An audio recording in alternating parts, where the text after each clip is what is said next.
Mark, you ready for this game tonight? Yeah, I'm excited, man. Cupsy, what are you doing over there? Don't worry, boys. Was just on AztecSafety.com, took a fire extinguisher safety course. Paul, I'm putting out the fires from now on. Woo!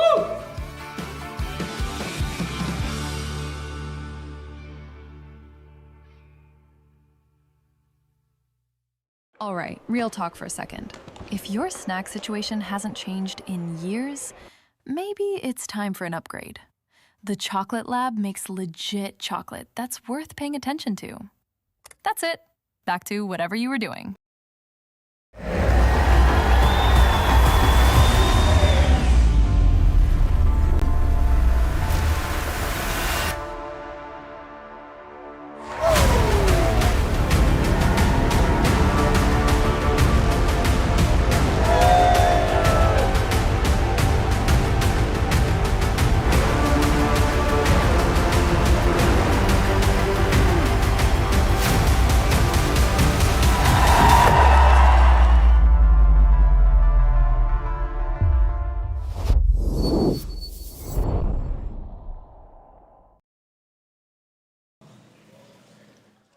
Hello, curling fans, and welcome to Martensville. It's the Curling Stadium Martensville International. Semi-final time here between Jordon McDonald and Brad Gushue. So happy to have you here with us for this event. It's been a weekend of good curling, and we're getting down to the nitty-gritty right now. And alongside of me is Sean Joyce. Hello, Sean. Good afternoon. It's almost don't need to say hello. I haven't. We were only off the air for a few minutes with an extra end game this morning.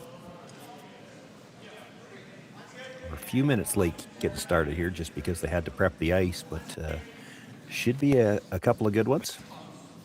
Well, it was Connor's fault that it took so long. Connor Sims, our producer. And the fall guy. That was a decent show, The Fall Guy. You ever Way watch before my that? time. Way before my time. Oh, the heck it isn't. If I remember it, you certainly should be able to. I don't even remember what I had for breakfast. Toast. No, that was lunch. That was a quick lunch after the extra end game. I managed to get a bagel real quick.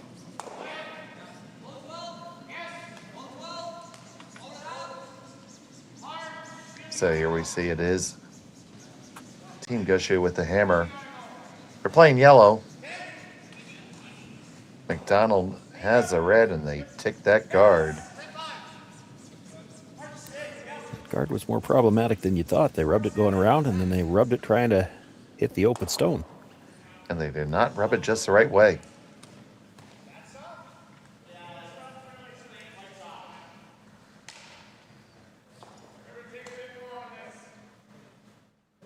Brennan Botcher to look for the run back now and probably try to keep a shooter as a corner guard.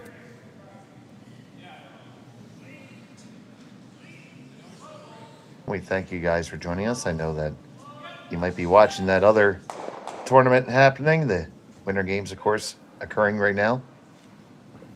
We got some good curling here as well. I wasn't really watching anything, but I did hear it was. We were talking about it before we went on the air. Connor Sims, we keep blaming him for everything, but he was watching some of the productions. He told us there was a fight going on, and believe it or not, it wasn't in a curling game. That was surprising. Yeah, they had a hockey fight. Went to a hockey game and the curling broke out. It's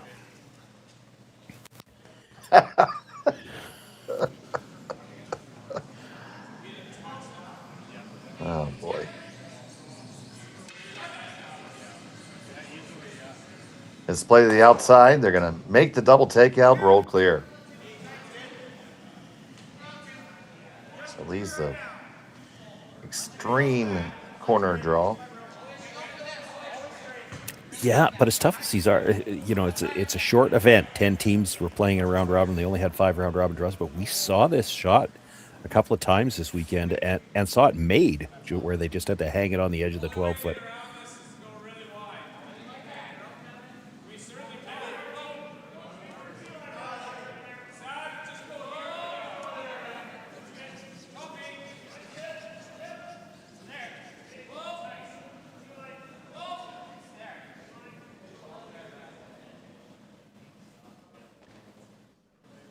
We might have just seen it made again. No, it just comes off. But still in play.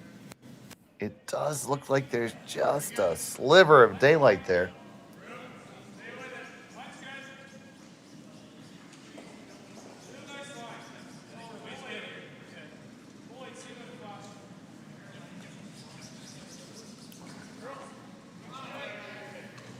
So here's third stones for Team McDonald, Jacques Gauthier.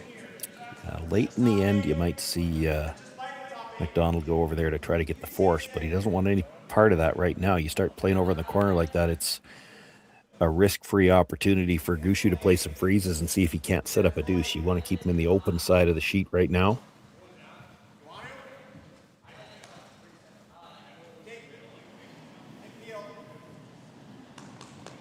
Long-time third, Mark Nichols.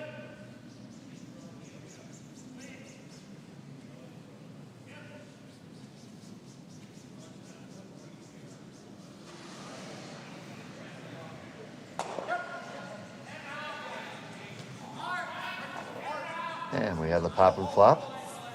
Going to go back and forth for a few stones here, I would imagine. On National Gumdrop Day.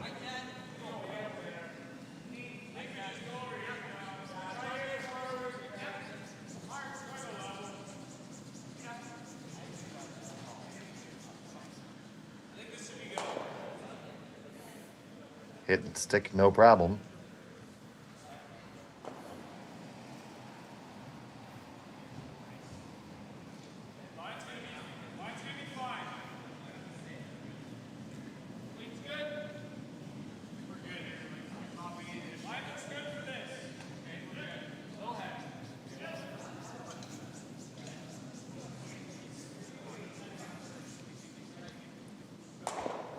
And back and forth we go. Yeah, we're at the point in the end now where both teams will be very conscious about trying to... you got to stick your shooter. Anybody rolls out now, we're going to see a freeze attempt on that stone that's just out of the rings. The other semifinal as Tuma facing Mike McEwen. Jason and Jimmer have that call. Get another device going, watch them both. If you haven't subscribed to Curling Zone, we'd appreciate it if you do. Doesn't cost you anything. Keeps you updated on all kinds of great curling action throughout the year. We archive literally hundreds of games every year, probably into the thousands, that you can watch anytime you like.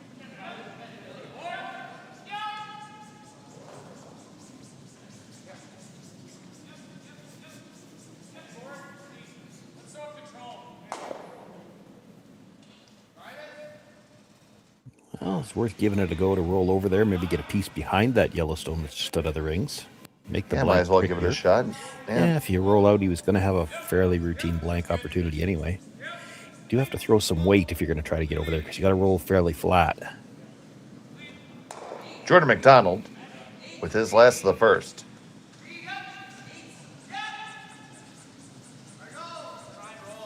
Him and Nicky on the hold. That's going to catch it really, really thin. And it's going to slide underneath. So Brad wasting no time. Going to take a look at a different piece of ice here. Throwing the intern across the center line just to see what it does.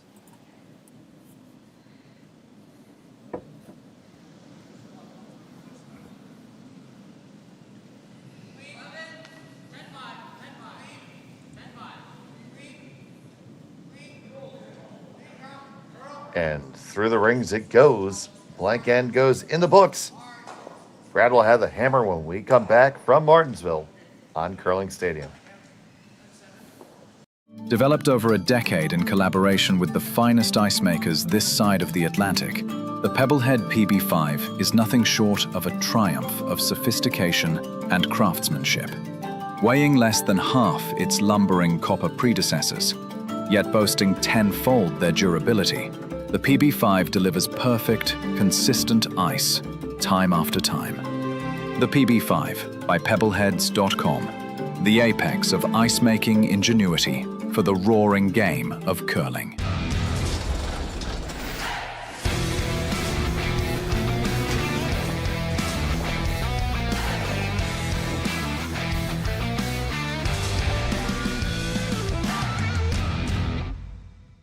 Brett, come on, man. I know Aztec's #1 for online safety training, but we really should be out here practicing. I know, guys. I'll be right there. Just let me finish this course on gas detection. Wait. Do you smell that?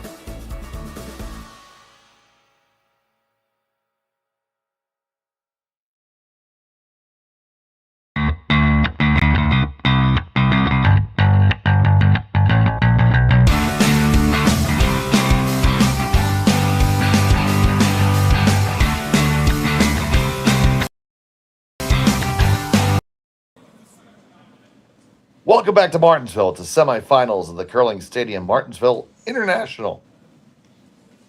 Jordon McDonald versus Brad Gushue. Gushue with the blank in the first, has hammer thrown yellow here in the second end.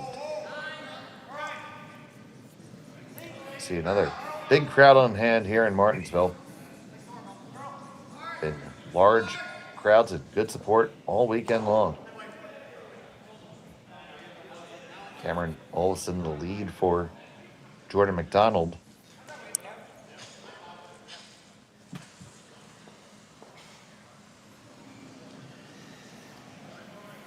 Center guard thrown up to start the end is a little higher and a little farther off the center line than they would have liked.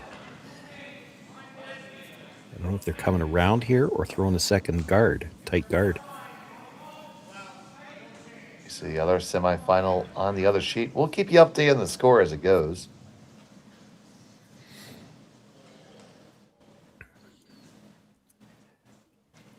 They're ending up with the tight guard.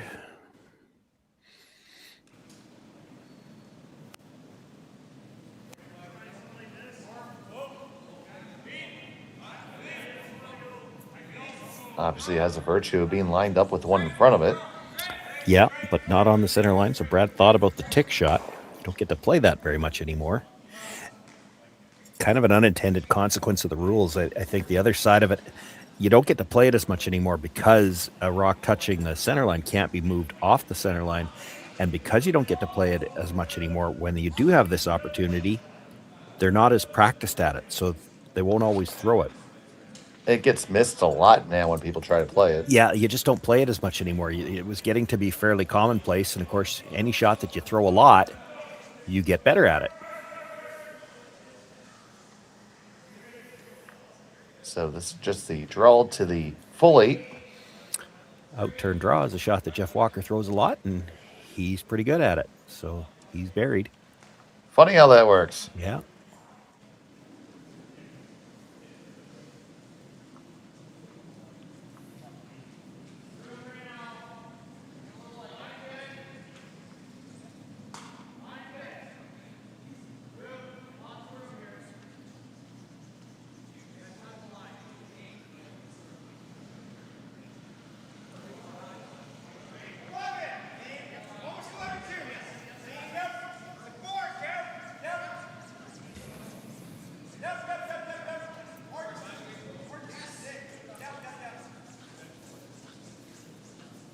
Gets a piece around that yellow.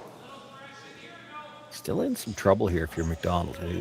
This is an opportunity. Brad makes the hit on that, rolls all the way behind the corner.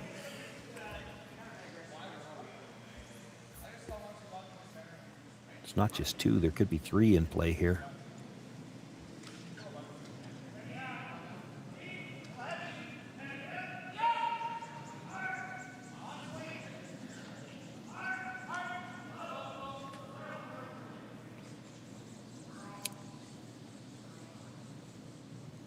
Even if you roll past the corner, as long as you stick it in the rings somewhere, it's going to roll too far. Pulls right on out. Another chance to get the corner freeze, though.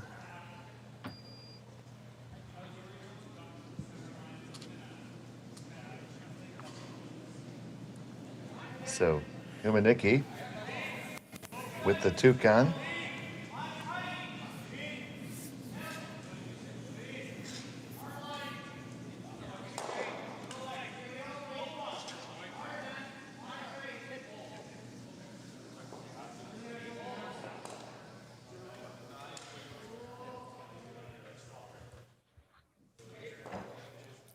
A little heavy on the first attempt, a little light this time.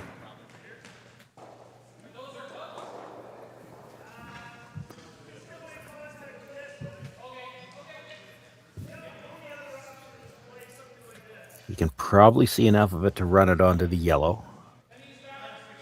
And that's probably, Brad's not too interested in playing the out turn draw because you might just make a wider target for him to run it back on. Thought about the in turn draw first. Good shot if you make it. You sure don't want to slide behind the tee line though.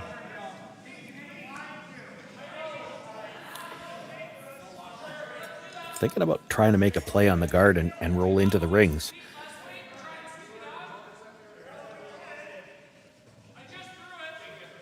Could straight peel it too.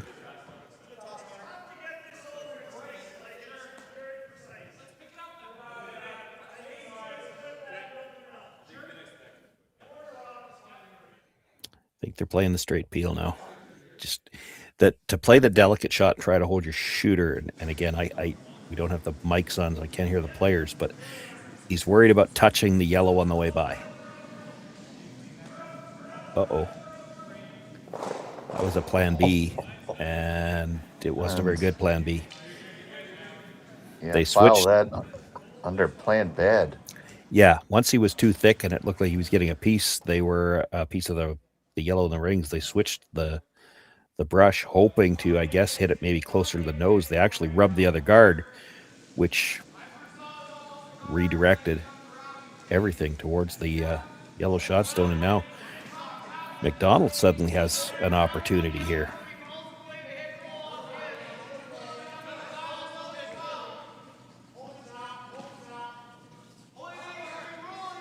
Don't know why you would play that. That guard, if anything, is probably helping you right now because it's kind of in the way for the in-turn draw.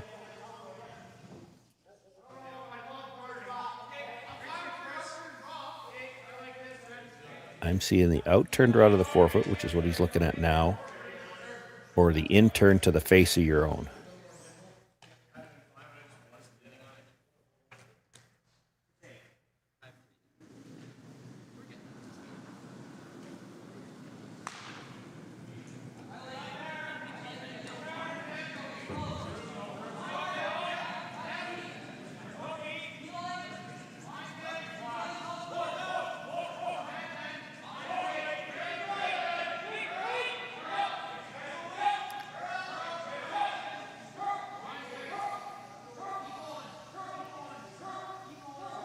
Olsen trying to drag this all the way back. Yeah, that's pretty good. All of a sudden, Brad Gushue, a bit of trouble here. Now, based on how much the last one moved, and it had some weight on it, the chase should be there. You just need to move this one out from behind cover, roll your shooter over behind the corner guard.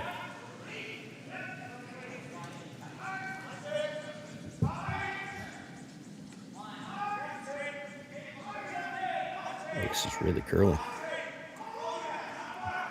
Might be able to move them both. Does. And gets behind a piece behind the corner anyway. Yeah, just a sliver under.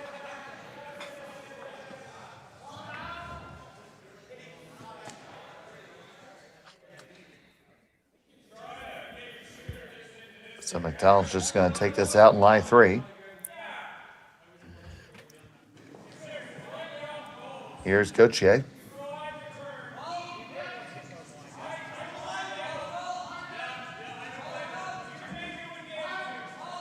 Oh, this one's not wide, Sean. No. And really, really quiet. Just gets past the guard. Big scrub. I didn't see the weight call, but that's just barely hack, and he could see all of that. I would have expected, a little bit more weight. It's probably a double and roll behind the yellow now. Yeah, huge scrub by Humanicki there.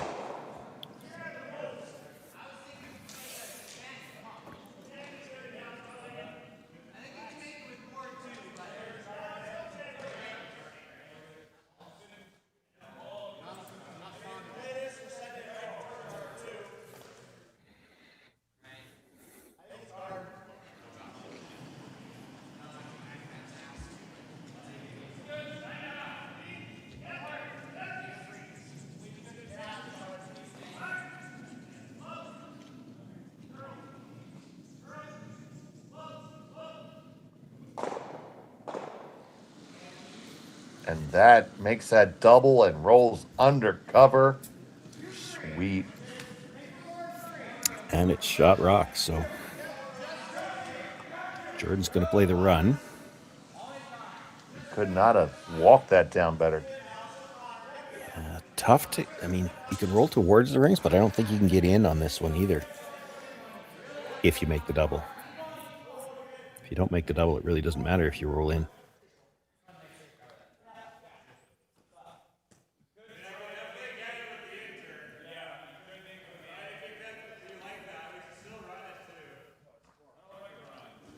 Jordon McDonald with his first and the second. Needs to make this short double. Not really even laying a brush to it. Bang, bang, there they go. Well executed, but now we do give Brad Gushue a chance to make a skipper's deuce here. Yeah. It is going to be a short run on the red, so I don't know whether he plays the draw here or hits the outside one.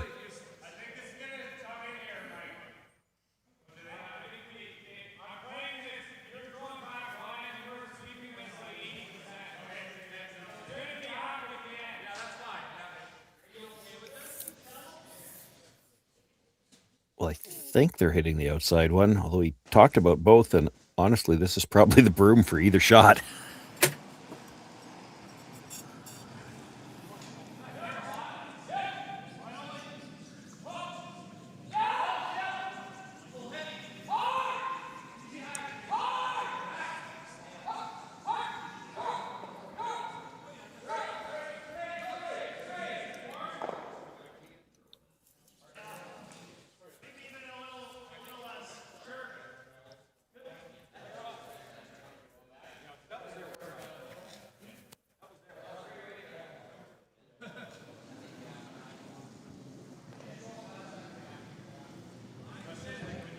On the way from Gushue.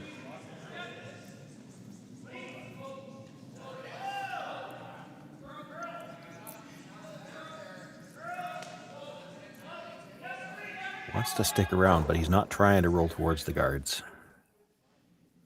He does stick around on the outside of the 12-foot. Come on.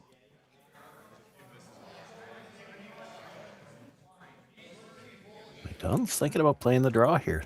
Yeah, I know. I was. That's why I just gave that extra sigh there, buddy. Because of who it is that this surprises me a little bit.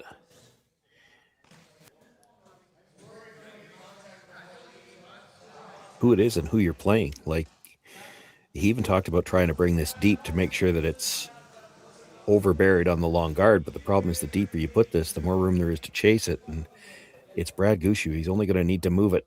He doesn't need to get it all the way out of the 12-foot for two. So Jordon McDonald showing no fear here. He says, let's go. I got a chance to steal. Let's try it.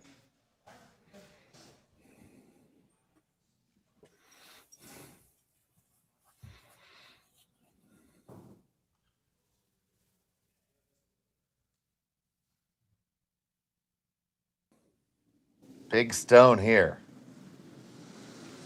It's the same size as all the rest of them, actually.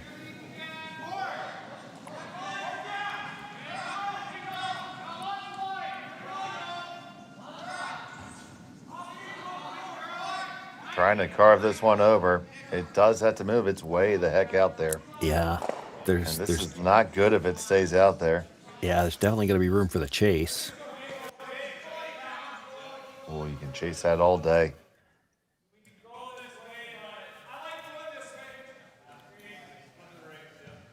So that was a danger there, Sean. Yeah, and I mean, he was honestly, I don't think he was playing for the steal because he talked about back 8 before he called the shot, so he's trying to overbury it. That was all about trying for the force. The problem is you might have forced him to play a shot for 2, and if he makes it, I mean, you could have played the hit and the long roll to get to the same thing, and then you're not risking 2. I thought he'd be hitting there for sure.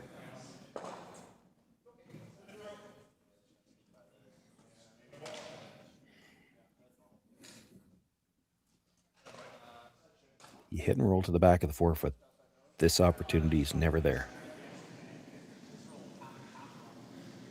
Final still in the second end. And just needs a little tap back for a deuce. Definitely Nichols made it is by the on guard. this one pretty hard. It's got to get past side guard. Looks like they have room. Now they're going to carve it over. And Walker walks it right on over. And they will get there too. So Gushue gets 2. McDonald has a hammer when we come back.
Aztec Safety is #1 for online safety training.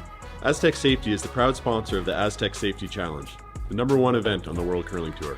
And Aztec Safety has been a proud sponsor of Team Jacobs on our quest to represent Canada at the Olympic Games.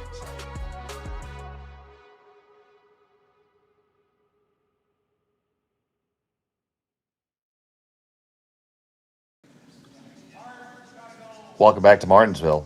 Deuce for Brad Gushue there. In end number 2, and well, Sean, we are talking during the break, just a strategy error from McDonald. Well, yeah, and an error it's not the shot I would have expected him to play, and he could get the same thing out of the hit and roll. That is his strength. You play the hit and roll off that stone on the edge of the 12-foot, roll to the back 4-foot, and you're still getting the force. You're still in a steal position, and you didn't have to give up a shot for 2, which that's the part that surprises me about it more than anything else. You know, you flip the tables here. If it's Brad Gushue throwing there, it wouldn't have shocked me to see him play the draw. He plays those so well. It's just, given who it is, it just didn't seem consistent with the way he plays most of the rest of the game.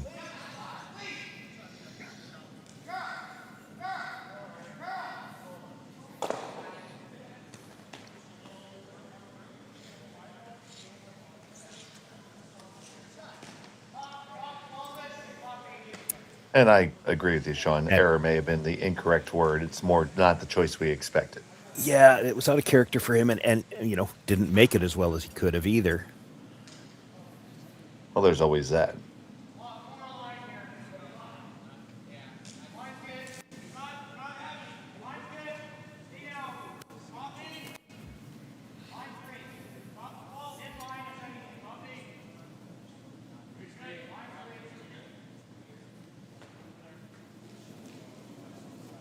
This draw is going to make it undercover. Overbury by a couple Scotias. Overberry's always fine when you're coming around a corner guard like that. Just your own corner guard. If you force the team without last rock to play it from the wide side, the worst you're going to have is the same shot. That's why you can see Brad would like to play it from the center line side. He's got more good options off this side if they don't get exactly what they're looking for. He is going to give it a go.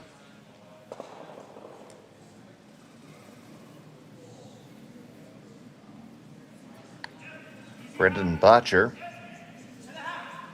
Briar winning skip himself.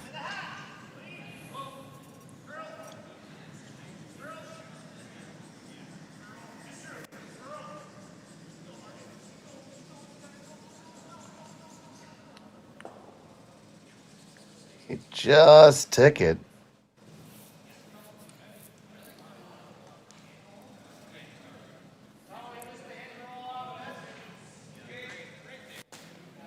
And McDonald has a big score in his mind.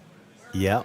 Well, that guard's tight. It's probably arguably more dangerous to him than the stone in the 4-foot right now. But he's not really looking at the double. He's looking at, because it's so tight to the rings, you could hit and probably roll in. You could get kind of a double corner out of it, but also have a second biter. He's looking at just rolling to a corner. I don't mind the bigger roll. You get the piece in behind that longer guard. It still protects that stone on the edge of the 4-foot, and there's a chance the edge of the 12-foot, and there's a chance it's biting the rings.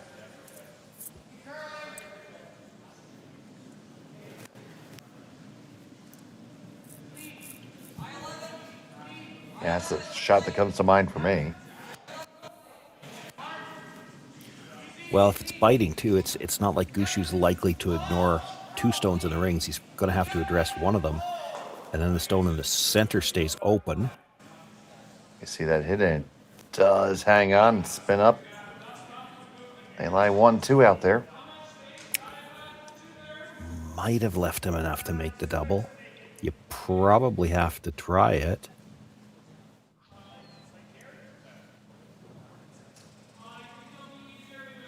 Is there any benefit to throwing a draw undercover?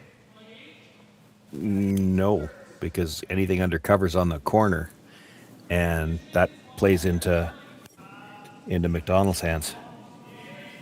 He would love to have a chase game around the corner right now with last rock.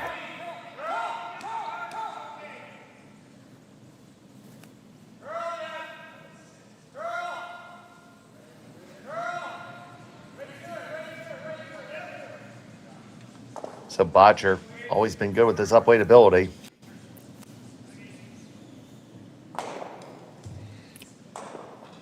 Oh, how they got... Not so good at that one. That one wasn't so super, no.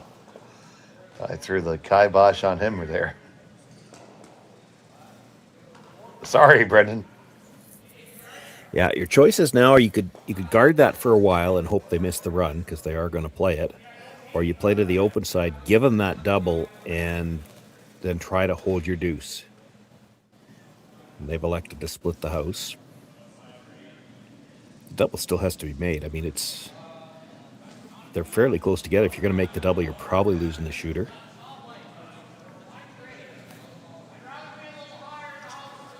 And we're just going to split the house and lie 3. You don't want to be too deep here. That actually might give him a chance for a triple. That should be good there. Certainly no triple, but you got to try the double. You got to try the double, and you're trying to work the rocks back so that they're closer together. You've got one double is there now, but you need to try to set up another one. Hard to make this double without losing the shooter. That's the problem.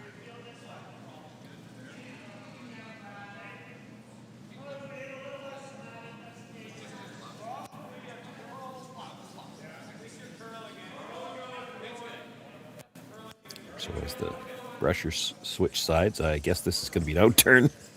They don't want Brendan on the inside very often if they can help it. He gets a lot of guff, but he does okay.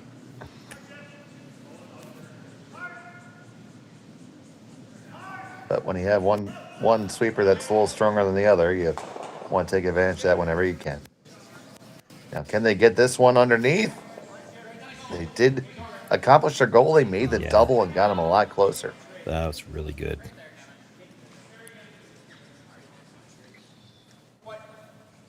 I'd go as far as saying that's really, really good.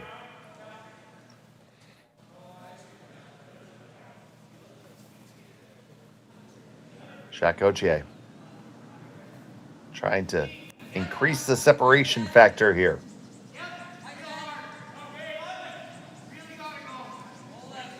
Quiet wait again.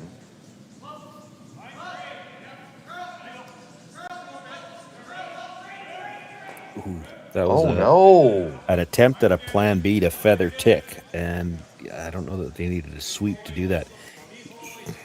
Not a lot of weight on that, but again, when you're trying to roll big to the other side, he definitely, I think, underthrew one last end. I would argue that was probably a little underthrown as well. So get out of jail free card here for Brad Gushue. McDonald's going to try to work his way back to a blank, most likely.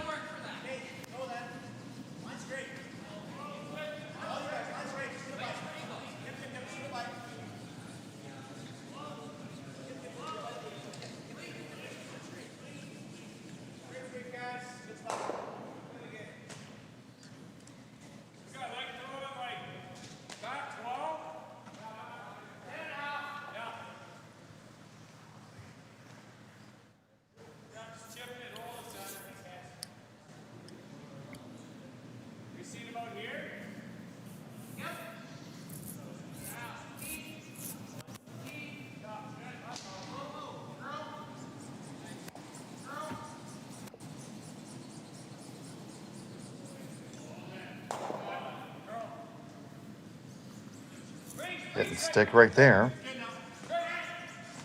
Yeah, I think if Brad hits it right on the nose again, he'll be in the rings. Can't afford any roll to the outside at all, or he'll be out, and then they just have to make a play on the back one. If he rolls towards the middle, it makes the double a little bit more attractive.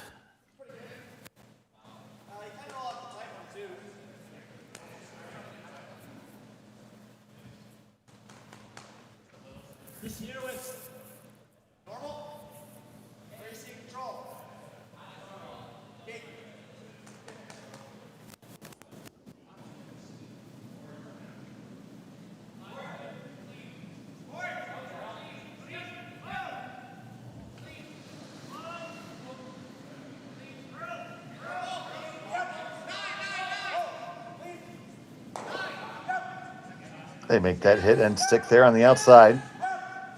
So now if you're hitting this one, if you're McDonald, I think you're playing the double. To roll in front doesn't do you any good anymore. It's too late in the end.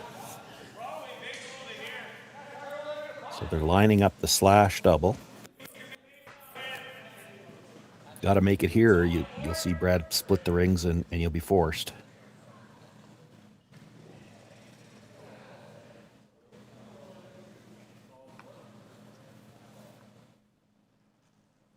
Over in our other game, it's Mike McEwen with a 2-0 lead over Tuma.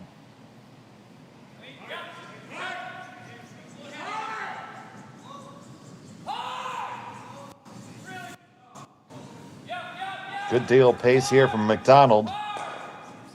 Clips the outside and over the top it goes.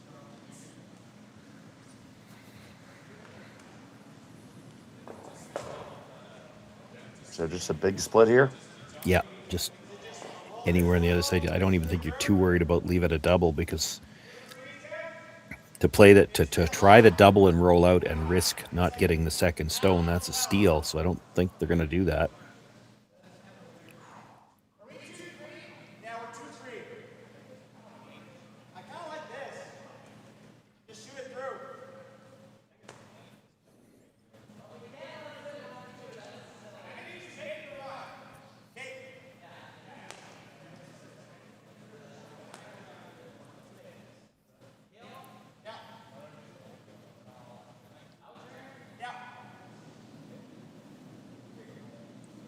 So the intern draw from Brad Gushue. try to put this back 8 foot so that he doesn't have the choice to even try the double for the blank. But I don't think he'd be too worried about him trying it.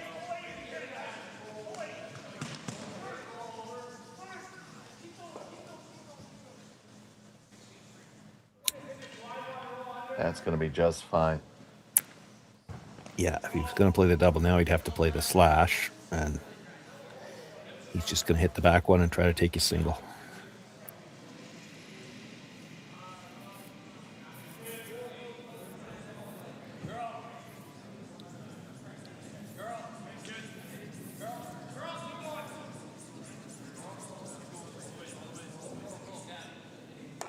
McDonald facing 2 here, just needs to hit and stick for his single.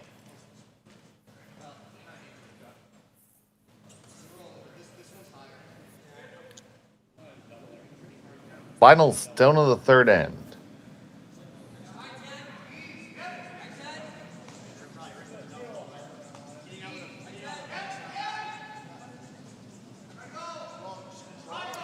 Pretty hard on the brush to hold it here. Gotta hang around. And you do. You get your 1. Cut the deficit in half. Brad Gushue will have the hammer when we come back from Martensville after this.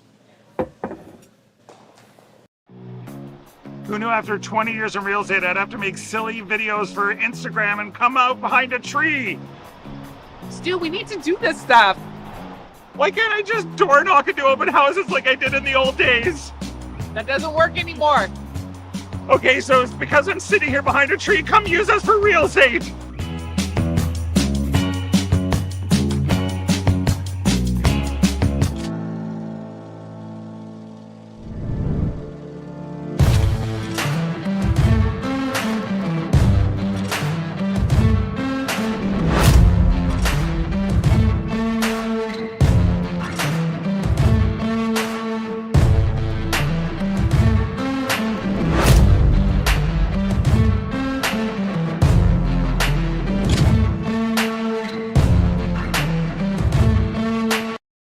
All right, real talk for a second. If your snack situation hasn't changed in years, maybe it's time for an upgrade. The Chocolate Lab makes legit chocolate that's worth paying attention to. That's it. Back to whatever you were doing.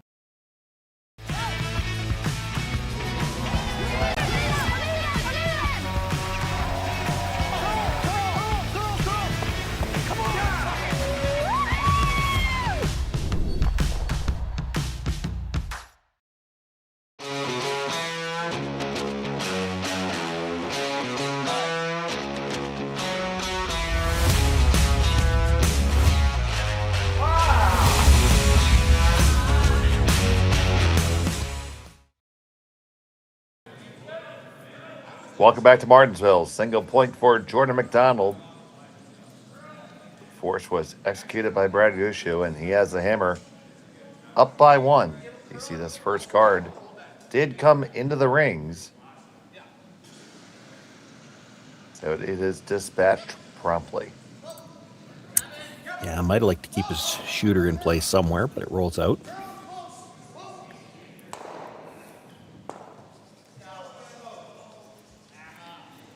So Cameron Olson will try and do a little bit better.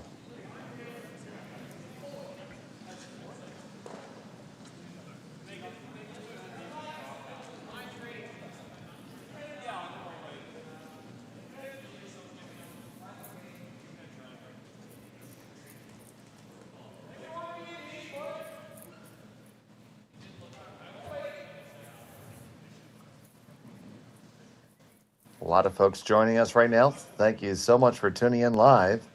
If you haven't subscribed to Curling Zone on YouTube, please consider it. We'd really appreciate it.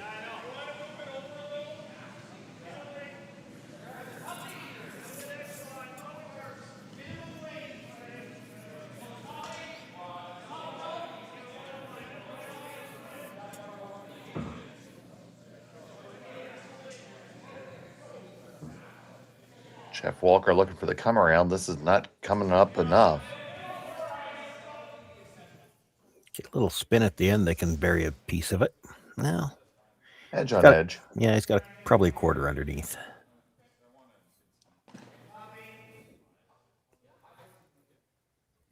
So now we're going to have the stack attack.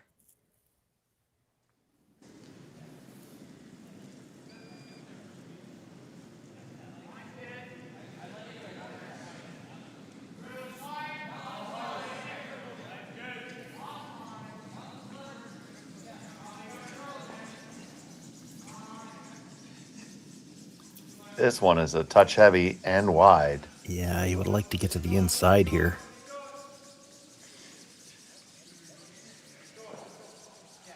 Or at least stay enough on top of it that it couldn't be removed, but they've left air. There's room to get the hit and the roll underneath.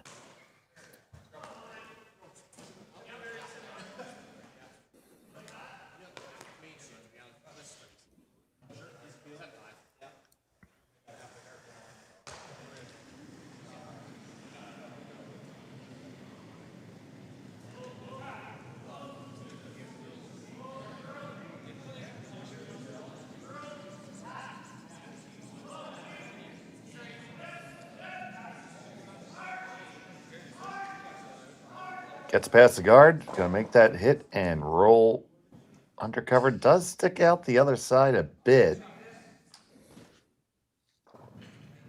McDonald looking at the straight run.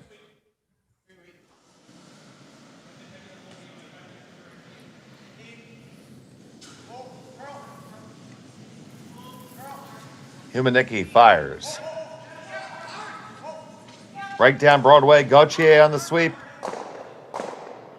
1-2. Gets the other one moving, but not all the way out.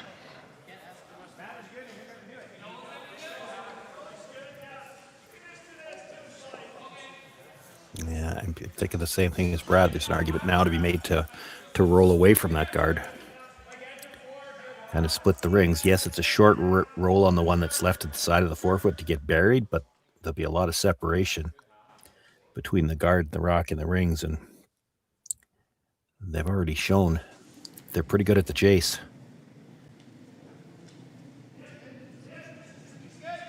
The last time we said Botcher was good at something, we messed it up, so let's not say that. Yeah, this doesn't look like he's getting the roll away for sure.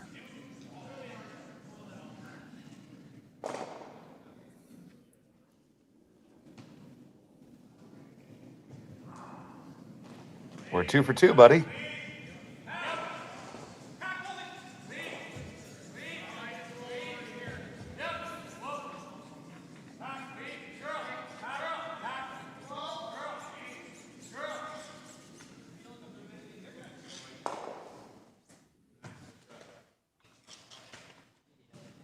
Here's Jacques Gauthier.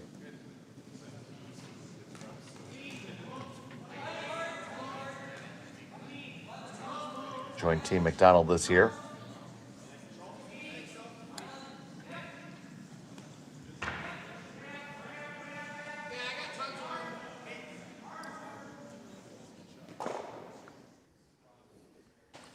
Hit and stick, they lie 1-2.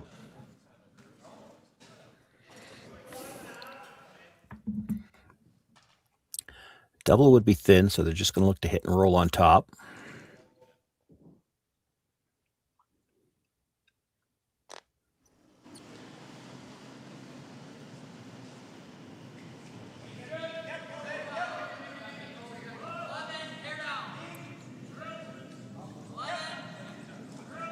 Stone on the way from Bam Bam.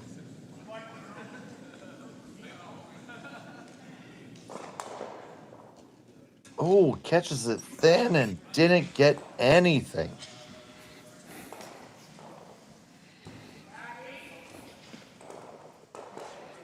So we're missing some blocks and tackles here, Sean. Yeah. So now for McDonald, it's like, well, we've got a chance to force here. There's not really a good steal setup. You're not going to guard either one of those two rocks because Brad Gushue will just switch gears on you and come around. You don't want to leave a triple, so they're talking about back 8 foot.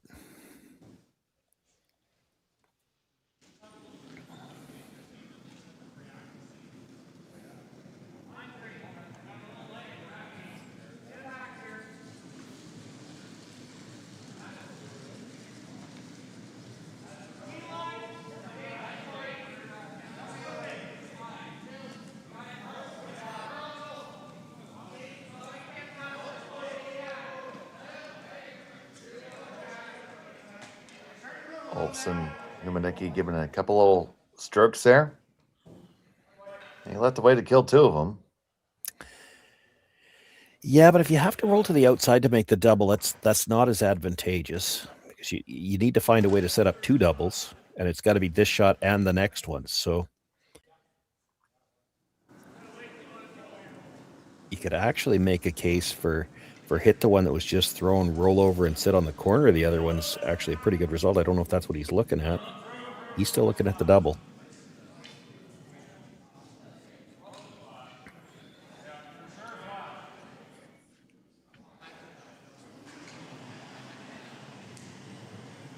So looking to take out two red stones here with one yellow. Walker on the sweep. 1 and 2, there they go. Spins on up. Gonna be second shot.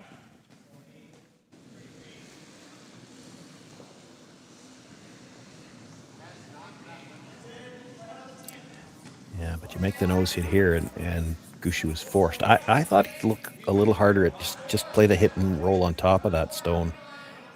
Because you get cornered on it, I think you'd have still been shot rock. Then maybe McDonald blasts it, rolls out, makes a shot for you, and you get back to a blank. Right now, knowing that you're going to be forced, I don't even see where he could try to play something to try to set up a deuce. Short of trying to come around that stone in the 8 foot, I guess. It's tough to be shot rock and be buried.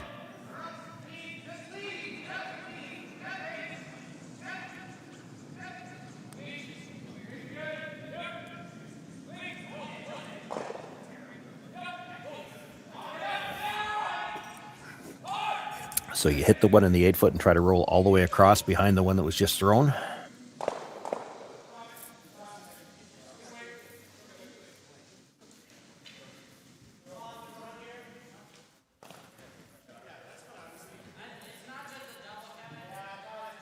You can play pretty aggressively for this roll too.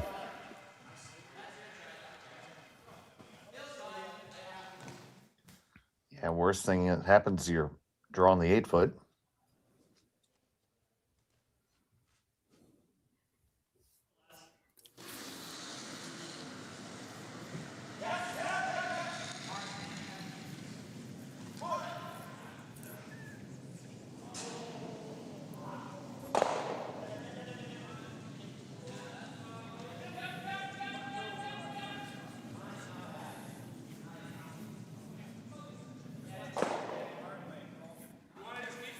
And they'll spill it.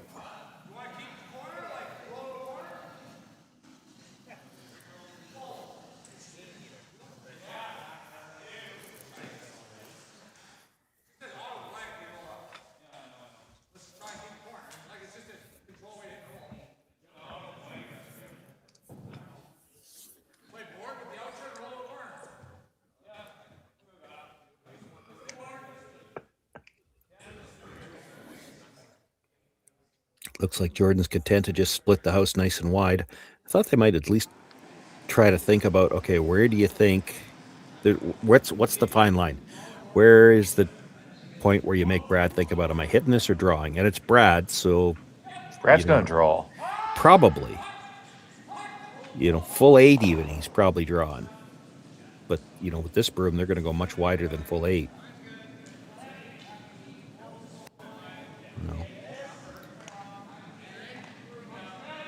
Way he threw it, maybe they aren't. He's got quite a pronounced backwards motion on that out turn.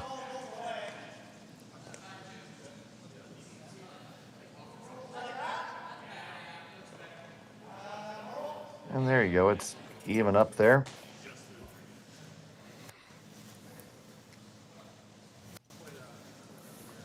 No hesitation for Brad Gushue. This will draw all day.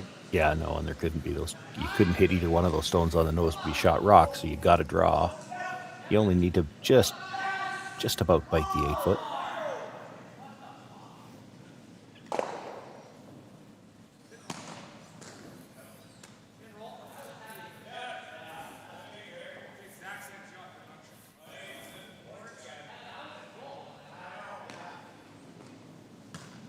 Facing two's final stone of the fourth for Brad Gushue.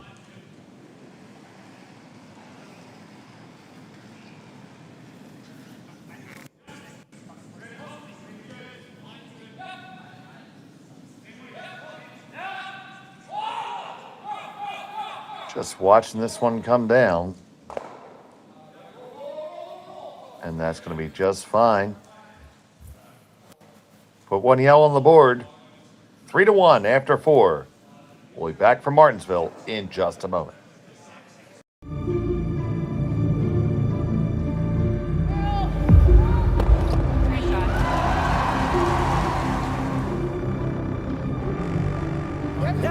Yes. In. Whoa. Oh, boy.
Welcome back to Martensville. It's the Curling Stadium, Martensville International Bonspiel. Semi-final action here between Jordon McDonald and Brad Gushue. There's a single point for Gushue in end number 4. McDonald has the hammer, throwing the red here in the 5th.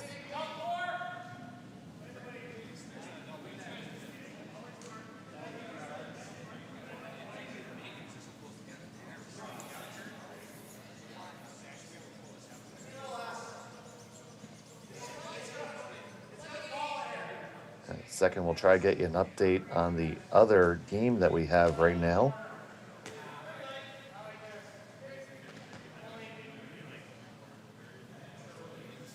Connor can sneak a peek for us.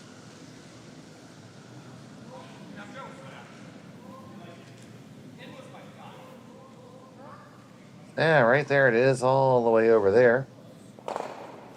And Mike McEwen has yellow. And So it's with 2 the to lead 1. and the hammer, as they play in 4 over there.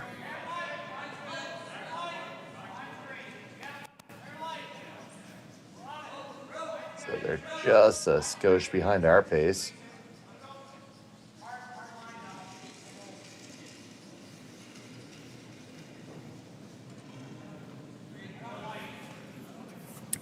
Looking for the freeze there. Didn't quite get down to the face of it. Brad's thinking about throwing the guard. Which, you know, if that one's dead frozen, I don't think he's playing the guard here. And we talked a lot last game about strategy and timing and when you make your move. So you're trailing by 2. What is your move and what's your end plan going forward, looking at the hammers and such? Well, I mean, you're down by 2. If you're McDonald, this is still the 5th. I think at this point in the game, you got to be trying to get 2 when you can get it. Get back to even and then worry about odd versus even end. Now, you know, there are some teams that would still try to hold on to the hammer into the even end. the ice and rock conditions here probably, I think, should factor into that a bit. The deuces haven't been as easy to come by here this weekend. So you're saying if you see a chance to score 2, take it. You better take it, yeah.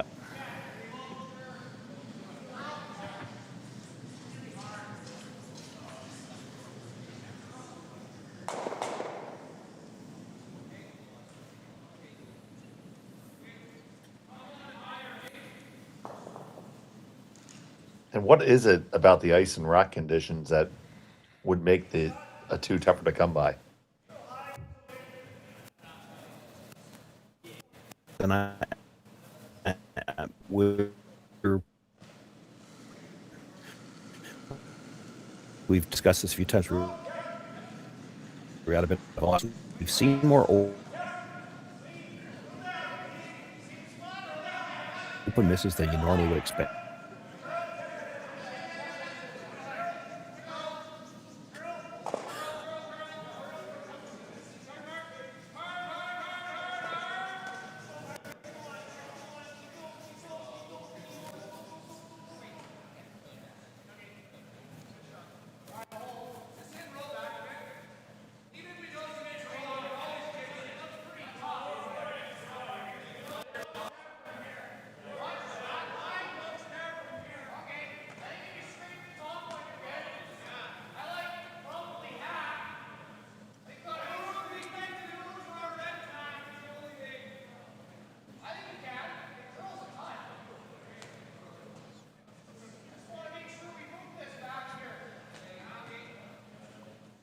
So we see Shotstone. They're in the 4-foot for yellow.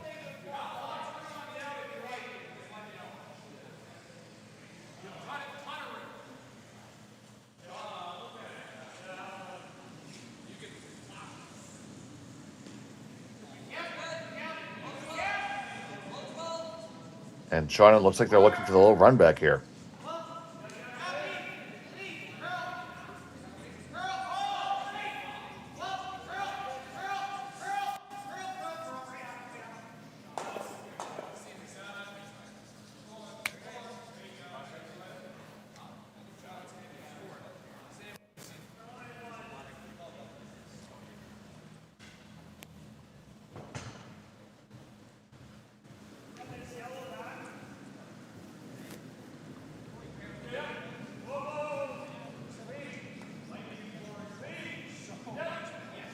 So, Shotstone belonging to Jordon McDonald. Second rock, Brad Gushue. And Gushue sees McDonald with a little bit of stuff cooking here. Trying to make something happen.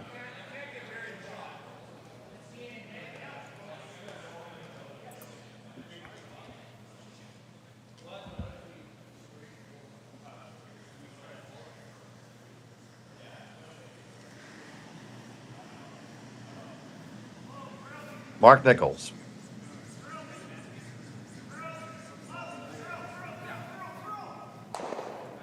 Runs it back and runs it right on by.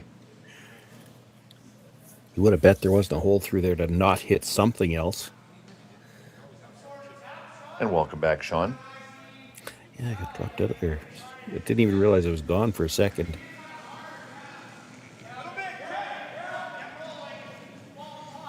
Well, in the meantime, while you were gone, we solved the problem of cold fusion.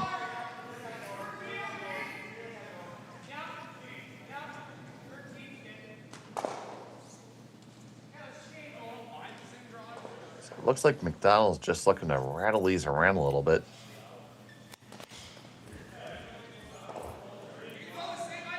Here's Gauthier. And a very soft release. That's a much more pronounced delivery there.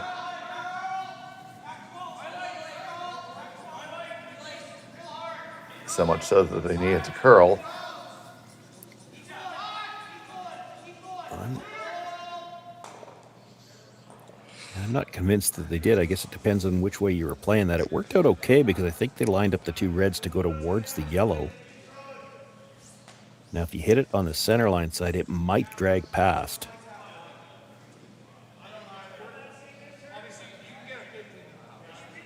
Try to make the double, you might lose your shooter.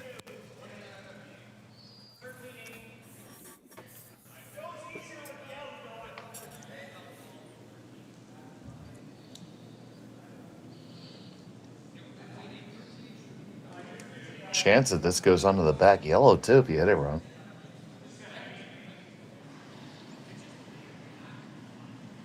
I think they're counting on it dragging enough to miss it. But I'm not positive it does, but... So the shot from Nichols, back fourth and onto the back yellow, and you're going to lose all of them now. Yeah, it did not drag enough to go by it, so Donald's got his chance to split the rings anyway. Now it is a short run on the yellow-red at the top. As we mentioned earlier, you see your chance, you take it. To my eyes, Sean, it didn't look like that shot ever went the way you wanted it to. Well, if you make the double and hold your shooter in behind cover, like you're not worried about losing the back one, but just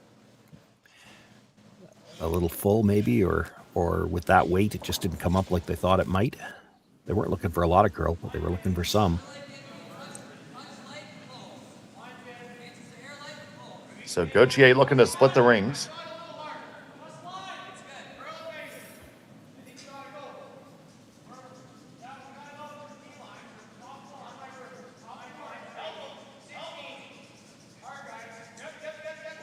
Olsen and Hubenicki getting the last licks in. We'll do the job. The run double's probably there, though. We're trying to get that a little bit deeper. You get it a little bit deeper, and the double's tougher. This will be one heck of a shot.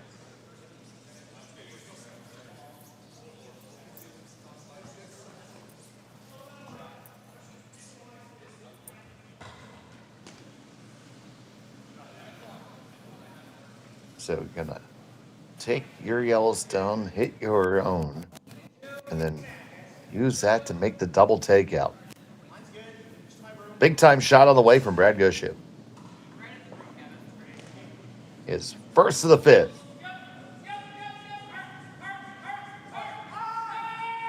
Nichols there to hold it. Push it back, run it over. Does it get all the way across? It's going to come really close, but not able to make that double. Well, and I think the red still shot rock.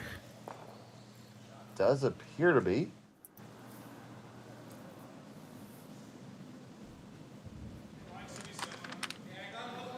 You know whose opinion we need on this?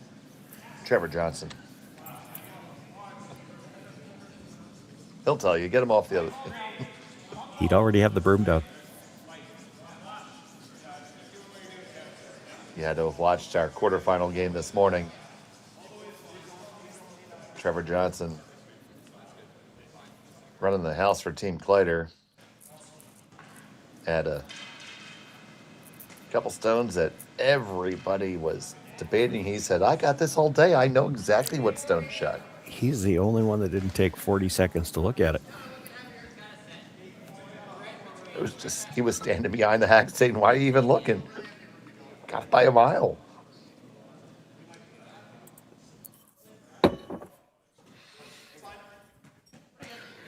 So if you are shot, you just draw under, right? Well, there's still a case to be made for hitting that yellow and rolling across, because you draw under, you might leave so you play off the yellow to play into the one that you're about to throw, and it might catch the other one as well.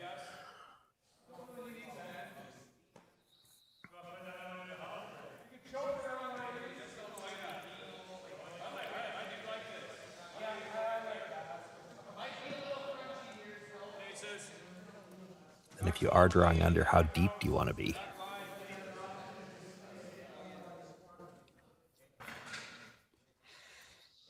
Brad will follow it down, sit on top of it, and that'll eliminate the stone in the 12 foot. You'll have to throw another draw to get your deuce. Right.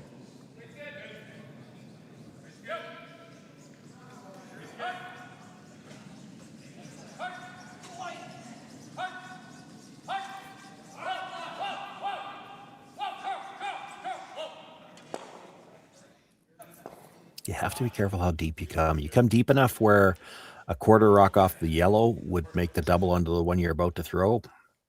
Brad probably thinks about it, because that quarter rock would be what he needs to jam the yellow into the red. He still might end up just following you down, but First of 2 here for McDonald. He really needs his deuce here in 5. You sure don't want to be behind the tee. Then he's following you down, and you might only get one.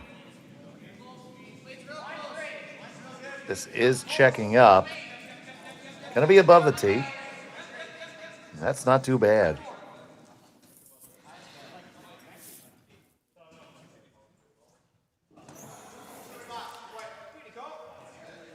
Yeah, the double's probably there if he wants to go after it, because it is thin enough. Like, it's a quarter rock will make it. But there's a lot of room between the yellow and the red. Yeah, certainly carries a lot of risk. I'm thinking Brad's going to follow it down and try to throw a good one. Yeah, well, I would have thought so too, but he's willing to take a look at it for sure. Like, you...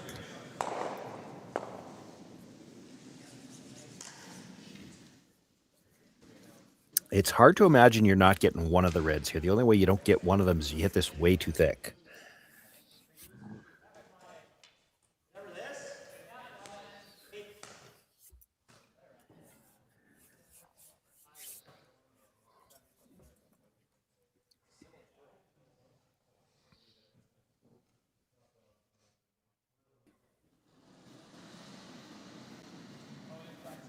So, a quarter of a stone will do it. You miss it? No, it's just not good. His last of the 5th.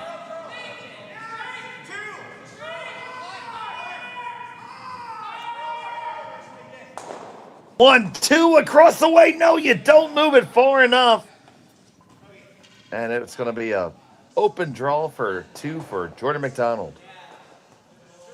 See if we can take another look at that.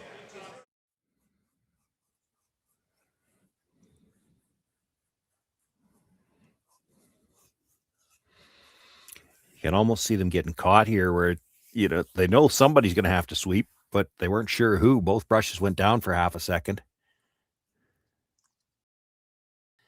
He did touch the stone any thinner at all on the first one, and he gets the second one. So close, but it's a game of millimeters. So a draw to the paint for his deuce. Jordon McDonald, final stone of the 5th.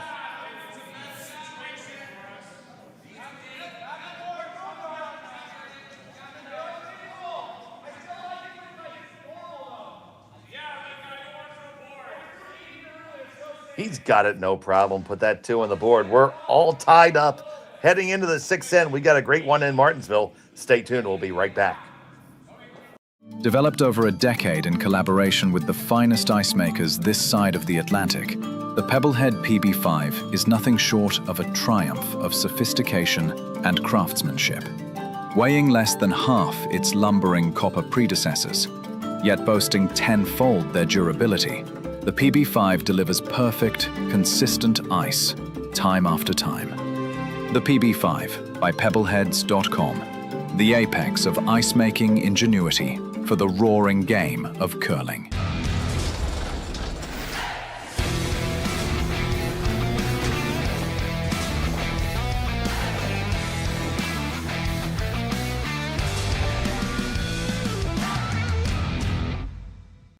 Brett, come on, man. I know Aztec's #1 for online safety training, but we really should be out here practicing. I know, guys. I'll be right there. Just let me finish this course on gas detection. Wait. Do you smell that?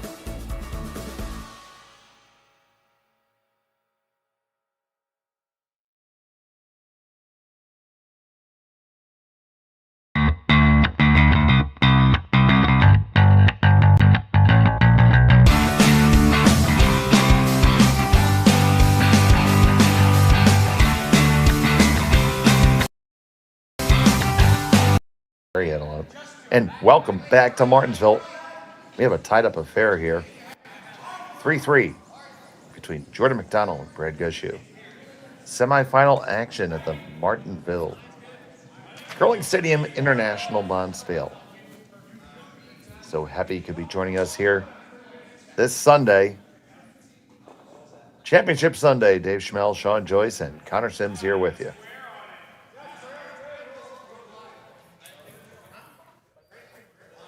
So now we get to talk about the even odd end stuff.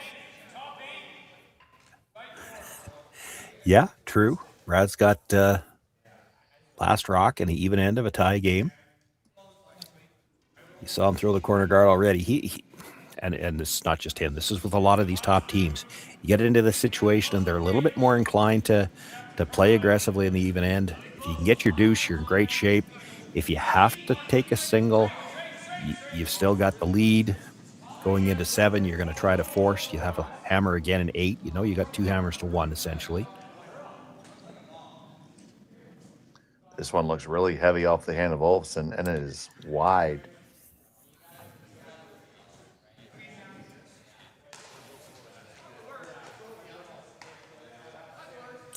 Yes, that rock screams, ignore me. Come around the corner guard.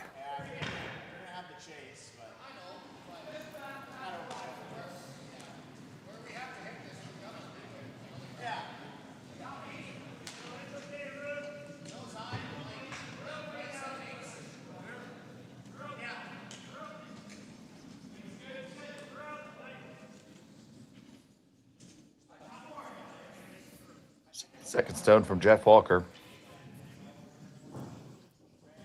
who makes a better door than window.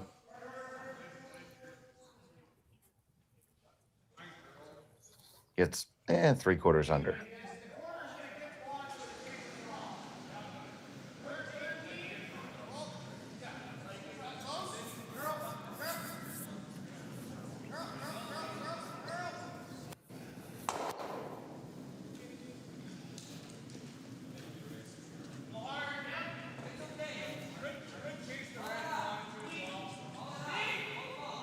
So Humanicki's going to chase this.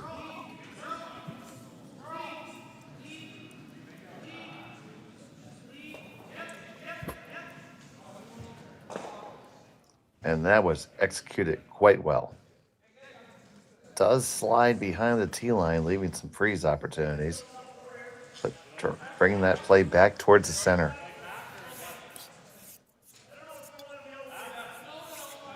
Yeah, it doesn't really need to be all the way down to the freeze either. That's why you see Brad looking at the top 4 foot. You come around from this in-turn side, get to the top 4 foot. Even if you leave a piece open, the side that's going to be open, all it's doing is jamming onto that open stone. He's still got a double, I think, off the outside too. So he's not real worried about even necessarily being shot here. You just need to get the yellow in a spot where they can't get it out. He can deal with the reds later.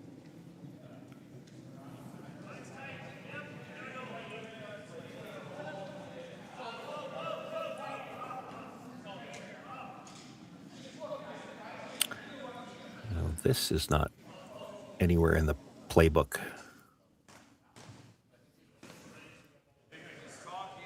Fair to say, not the best game for Brendan today. No, and that flips things around from, you were in okay shape to this is now starting to look like the potential for a steal. I think you're going to see... definitely advantage McDonald. You're going to have to see a run, I think, on the next one. Angle, double run.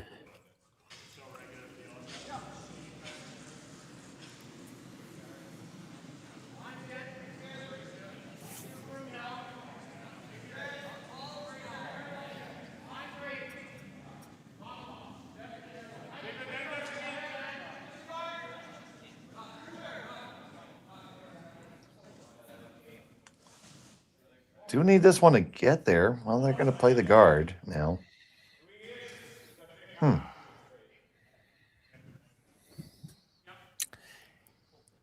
Yeah, well, I don't think he played the guard. He signaled 4 foot. No, he ended up with it, yeah. Yeah. I mean, it certainly closes off the house. It changes the shot here because you got a chance to get one in front of the tee line still for shot rock. The house is going to be quite closed down.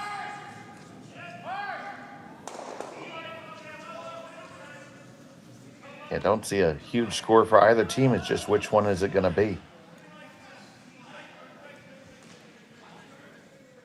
This one is a bit heavy. Yeah, 2 rocks in a row come light, so this one's heavy. And that says freeze all day. Yeah, You make the freeze, and it's looking like a very potential steal. Something will have to get blasted. So key shot of the end and possibly the game here for Gushue. Talking with the front end, trying to figure out the speed. And it's on the way.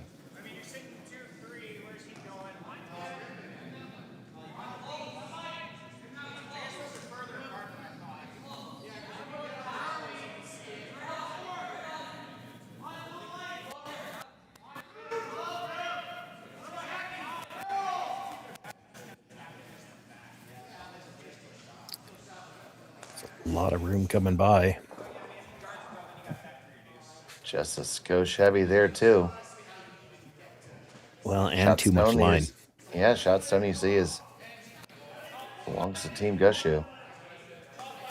Yeah, they're just handing opportunities back and forth here. Somebody makes a 4-point shot, and the end is likely going their direction.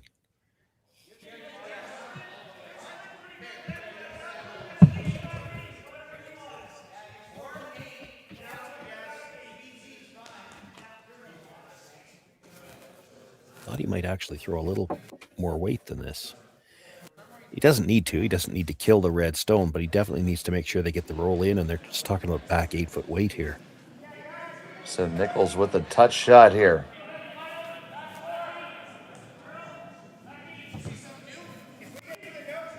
Botcher on the carve.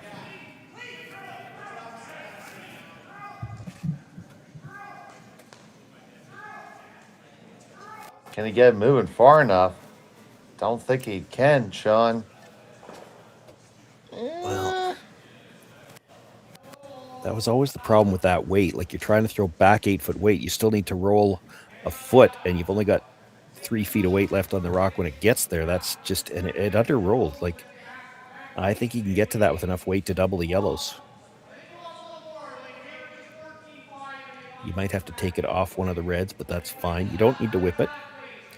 Bumper. Get to the nose with bumper. That'll do it. Yeah, because the yellow doesn't have to completely clear the rings. It just... This looks quieter too, though. This looks like they're playing the heavy draw. Gushue. His last of the sixth.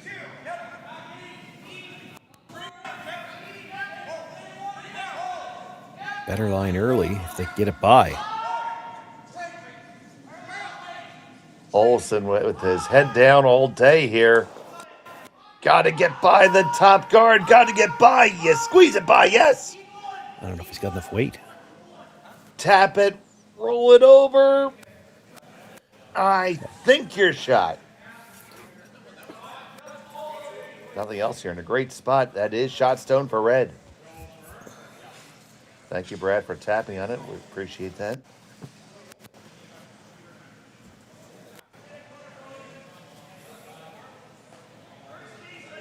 Oh, that was a big scrub by Cameron Olsen. He has earned himself a cocktail. Is he old enough to drink it? Not sure about that one. I'd have to look it up.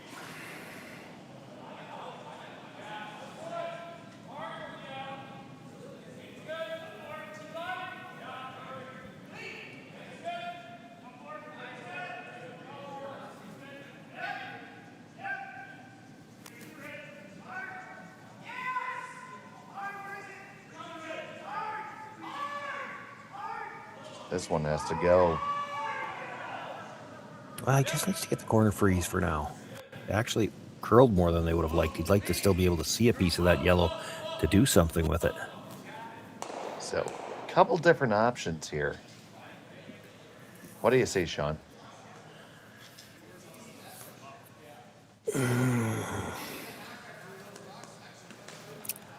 Could blast the yellows, for sure, you could. Probably losing one red when you do that. What about the out-turn tap on your own red?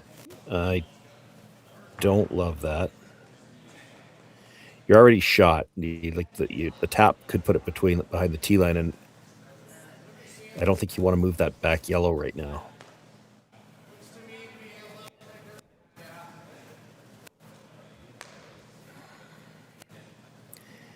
You could make an argument for a guard. I don't hate that at all. Brad's always going to have something to run in. The thing is, though, that the angle that everything's at, he can run yellow, or he can run something in, hit yellow onto red. The red's not leaving, but if it just rattles between those two reds at the back of the forefoot, yellow could be sitting 3. So do you play a little down weight on the yellow on the T line and try to shimmy in a skosh? That's scary, because if you ever roll to the outside, you leave a double on the reds.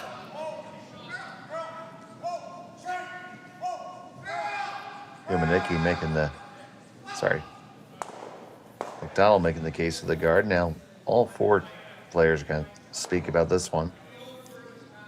Definitely warranted. Key spot in the game. Yeah.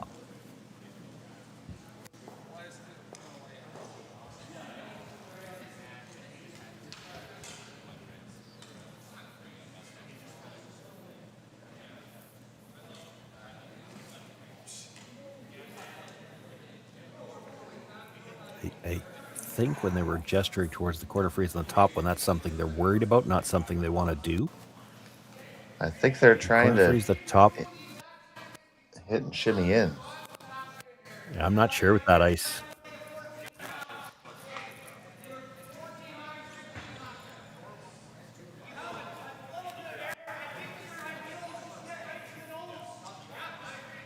Yeah, I'm not at all certain what they're playing here. That ice. There's not a single shot that's not scary, like Sean. enough. Every shot is scary.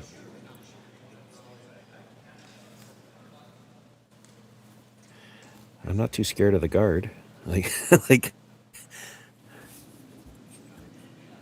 he's playing a hit. Quiet hit, but a hit. Yep, Jordon McDonald with about bumper weight. When you roll to the outside here, you could give up 4. Olsen, Humanicki back and forth. They must like it. Pass the guards. Got to come up a little bit more. Got to come up more. Got to come up more.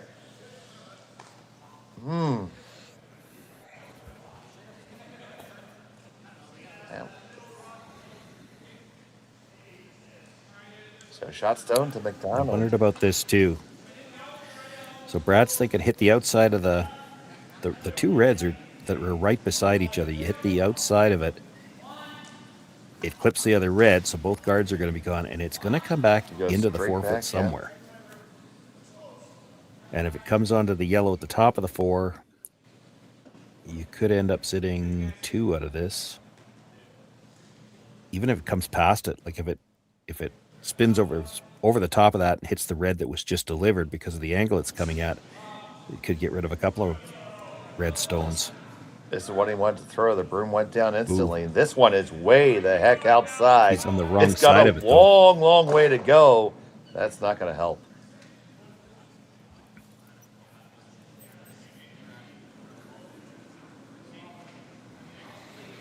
All right, well, these things are more exposed now, but... Yeah, it leaves the yellow onto the red.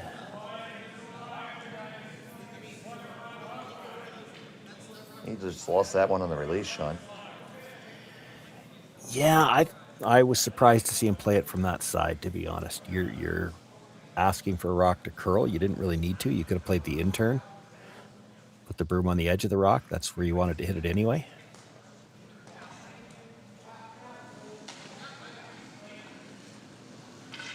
He's tapping back onto the yellow, eh? He's doing more than tapping with that ice. I mean, it will get rid of some of the backing. I don't love this, though.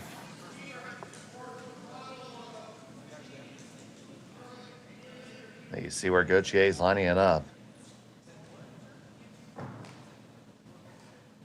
You make it good, there's going to be difficult for Brad to score. You make it wrong, there's a big number in play. Yeah, because, I mean, the back yellow is not the the one that he's driving it onto first, it's right in front of a red. That one's not going very far. The last from Jordon McDonald here in the 6th.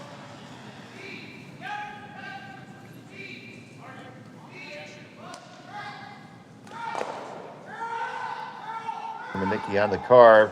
Got to tick it over, and they lie 1-2. They got what they wanted. Yeah, and I think the angle is still such that the yellow-red, he's not going to get both of them.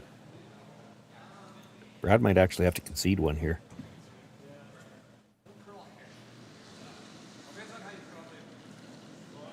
Well, they're going to take a good look at it.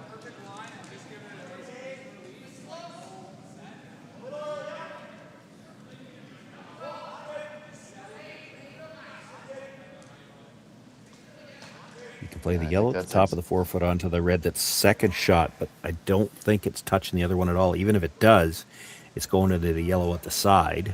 And you're probably losing the yellow. The shot, the Ray Stone, probably not. He's going to try to hit half a rock here, so it'll stuff it, but it's not going to be shot rock unless it moves the other one. And to me, it looks like it goes by.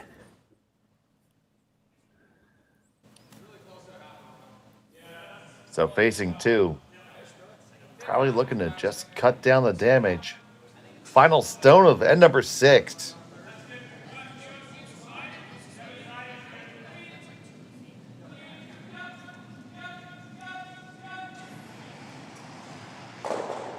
Clips it and does give up the steal of 1.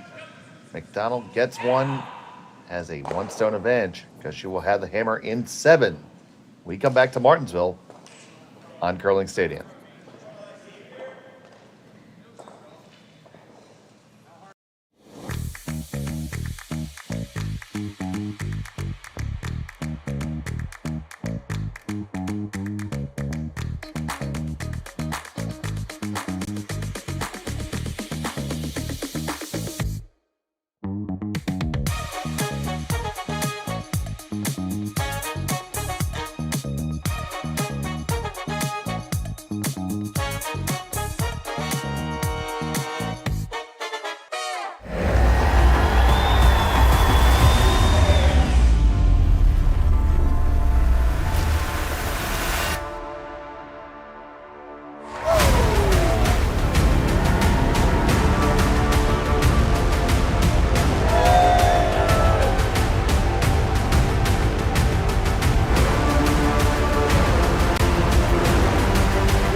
Aztec Safety is #1 for online safety training.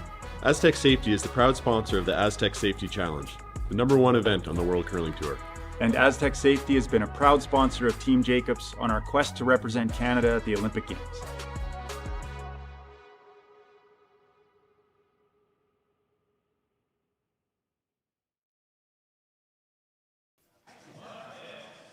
Welcome back. A steal 1 for Jordon McDonald in the 6th.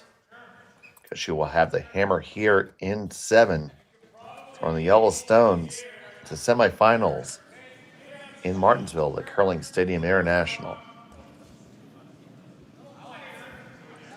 Thank you so much for joining us on this beautiful Sunday. We've had no shortage of good curling this weekend. And it's continuing now, and we got 2 more ends to decide a winner.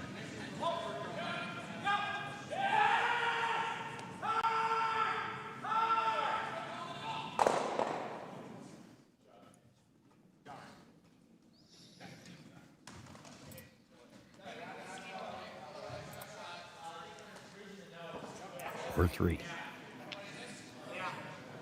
That's right, 9. Along with Sean Joyce, I am Dave Heckscher and Schmel.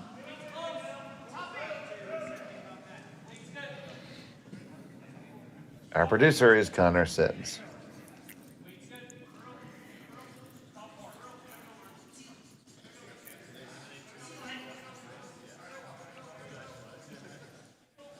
So to that point, Sean, how long does Brad push hard for 2 here?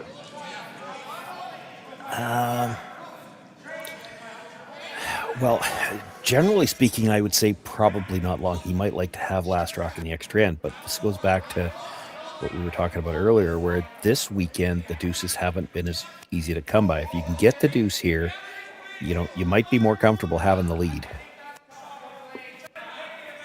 We talk about this all the time. It's been talked about since before the 5 guard, even in the 4 rock free guard zone. You talked about, would you rather be 1 up coming home without last rock or 1 down with? And they talk about it in general terms. I think one of the things that has to factor in, or should factor in, is the conditions on the weekend that you're playing.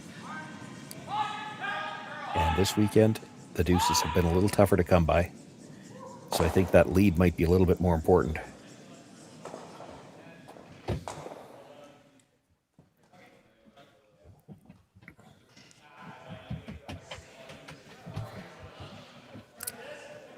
Bit of a bad break there, because not only did they not make the shot they were intending when they touched the corner guard, they still left that stone in the rings partly covered. Brad's thinking about throwing a guard, which would actually protect both. You could play the split too. That's an option. I don't hate that.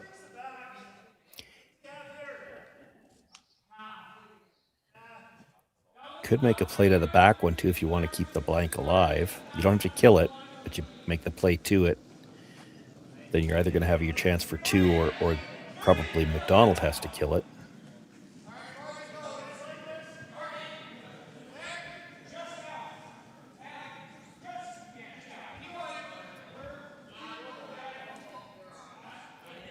The only the most open stone right now, that one on the top of the 8-foot, if you leave that for McDonald to hit after you freeze to this back one, he still can't get shot rock. I don't even think he can get second. So this isn't, I don't mind this. Kind of keeps everything alive. If Jordan's going to go after hitting this rock in the back somehow, and I mean, it might be a double. He's probably taking the red one with it. Then you're back to a blank possibility.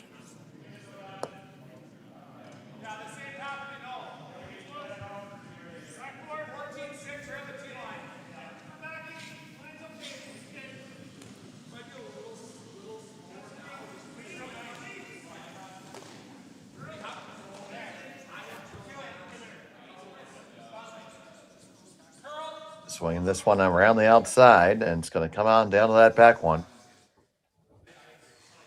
Nestle right there. Yeah, cues it up on the inside a little bit, because the only double that might have been available was to drive that one on the 8-foot back. Well, it's now on the wrong angle to get the second one out.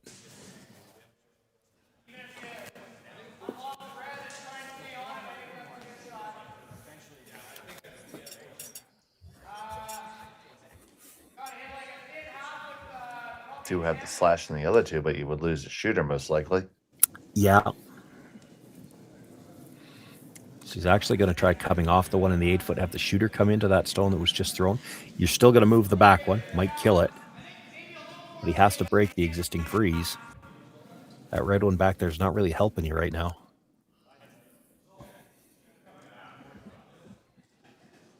So, Elias Humanicki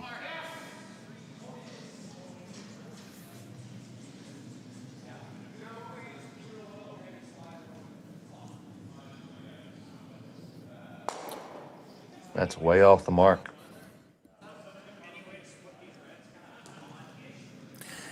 Yeah. Creates a problem for Brad, though. He's almost got too many rocks in play already. You see that little shrug. Where do I put it? Yeah. Don't want to leave him a triple.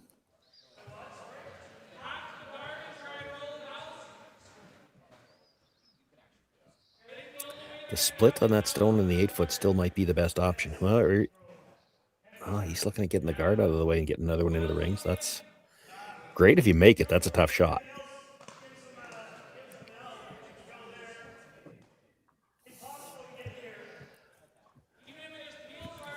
Problem with top 4 is you invite McDonald to shrink the scoring zone. Mm-hmm.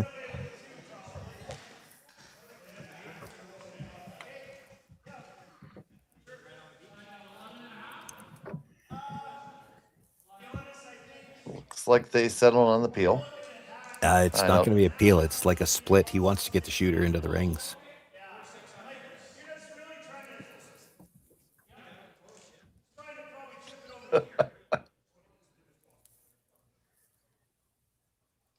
Like it's the best result, but it's the toughest shot. I thought he might still look at the split on the Yellowstone in the top 8.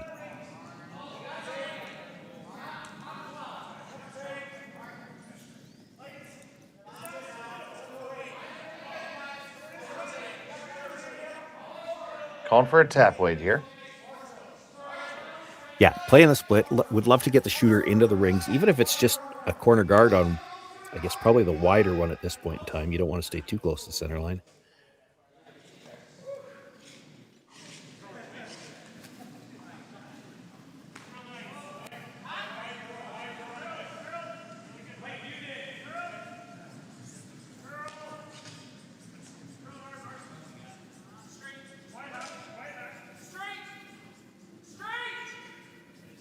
Hard on the carve. It's past everything. But not quite. It does unlock that back freeze. Yeah. Question is, how can McDonald take advantage of it?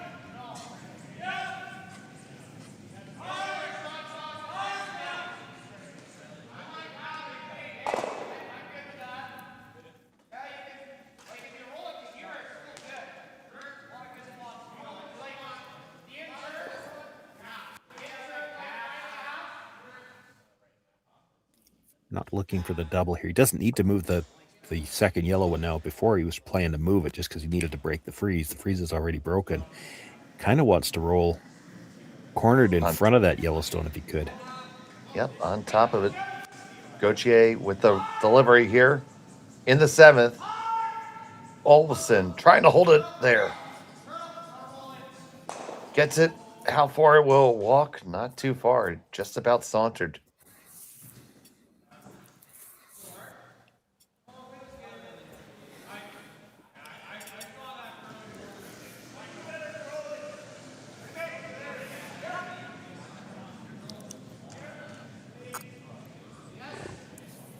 Gives Brad a chance to get them spread out a little bit better.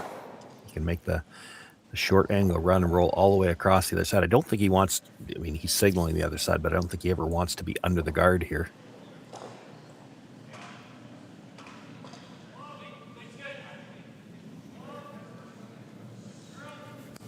First from Nichols here.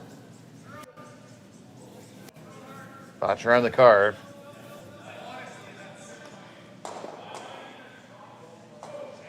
Move it, touch their own the way by. They still sit 3. Yeah, get away with that. It's not the way they wanted to hit it, but still no real obvious doubles.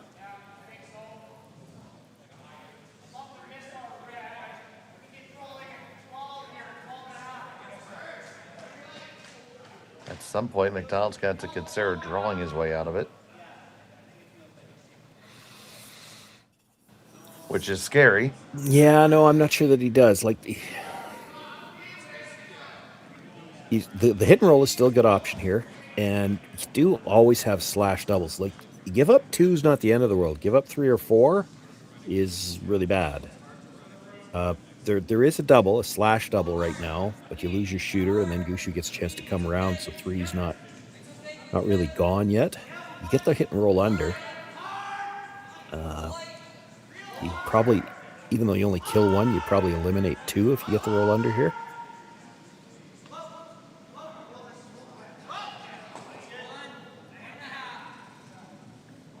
That's pretty good. Yeah, hard for that yellow at the back now to ever come back.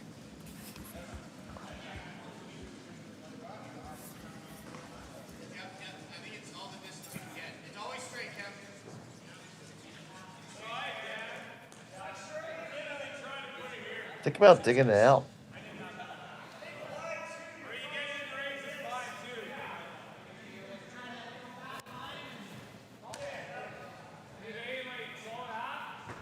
You see there's about 6 inches of air there. Or just draw. Yeah. Problem with the straight draws, it's hard to bring any of the yellows back into play. Then you're just playing for 2 again.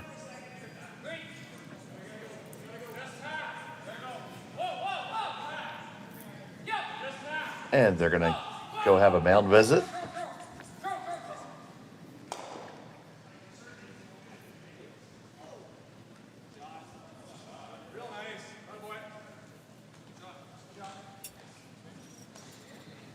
So in your mind's eye, what's the best shot? I'm not entirely sure. If you could, yeah.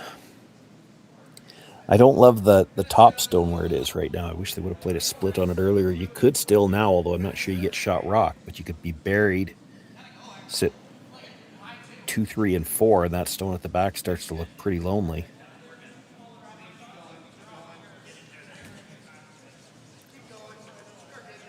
The scary thing about drawing top 4 is that it would leave the slash double. Makes the slash double, you're coming around again, you're going to have a shot for 2. If you're still thinking 3, you have to move that red stone at the back. And it's not easy to do. Taking a look at our other game, Mike McEwen has a 5-1 lead over Kevin Tuma.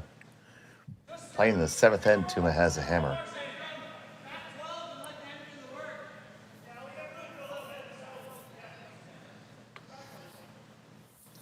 So McDonald is hoping for a Mick final.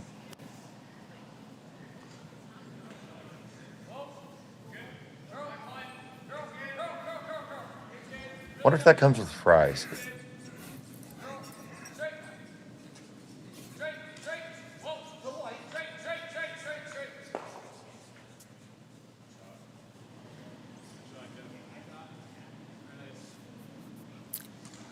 Don't make me think about food.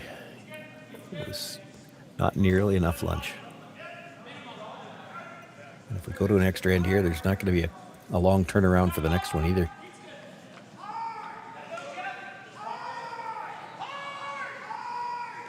Line looks really good. Does he have enough weight to move it? It's going to get on down to it. They touch it and move it just a little bit. That's fine. He didn't need to necessarily get it out now. He just needed to get it into a spot where the yellow doesn't go away. Shot stone for Gushue, and now McDonald's going to follow it down.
On the way, trying to get on in there and make the force happen. Olsen carving it over. Got plenty of weight, gets right up to the face, and that's going to do just fine.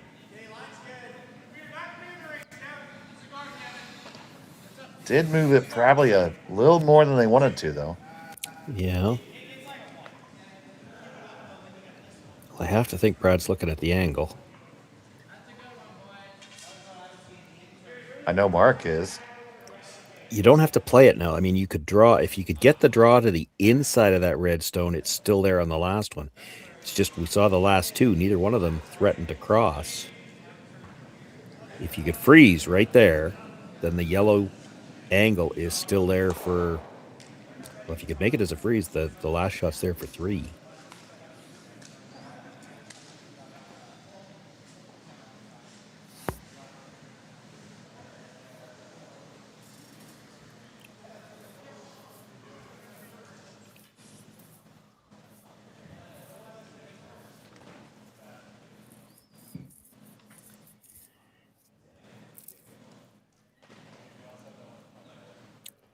absolutely lock this on the inside corner, and Jordon McDonald might have to hit the yellow one at the top, the 8 foot on the nose, and concede the shot for 2 so that it's not a shot for 3. But that's, that's all predicated on this has to cross. It's not looking as good from the Hacks. And Brad's going to skate on down and take another gander at this.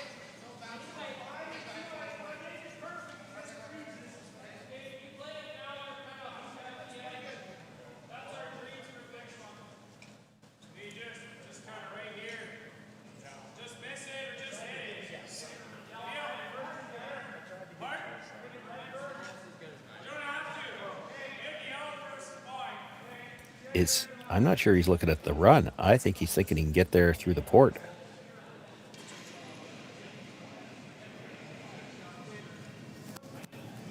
I think he can too.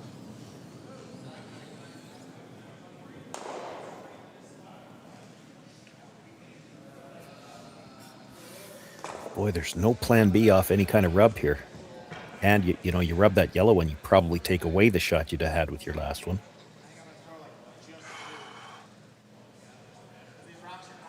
So going for the gusto, but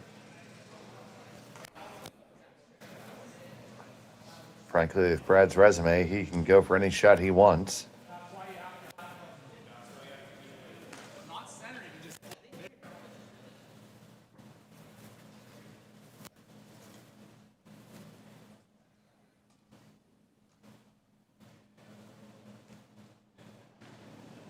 First of 2 here in the 7th. Gotta go. That's all over the guard. It's not even have a chance now. They're going to try to manufacture a plan B here.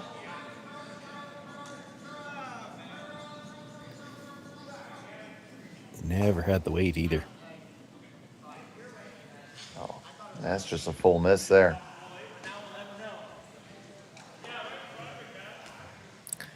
Well, he's got the angle in for 2. The easiest way to take that away is to hit that right on the nose.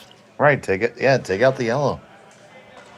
He's got the angle from the other side, but he's got the angle run from the other side, but the angles aren't as good in the house. Yeah.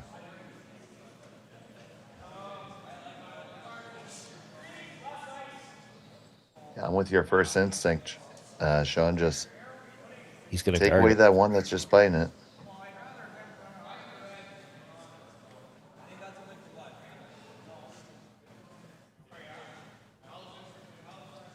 And Humaniki just threw his challenge flag. Second gets one of them per game. Well, the problem with the guard, I mean, it's got to be long. If you're tight with the guard, the double run is no harder.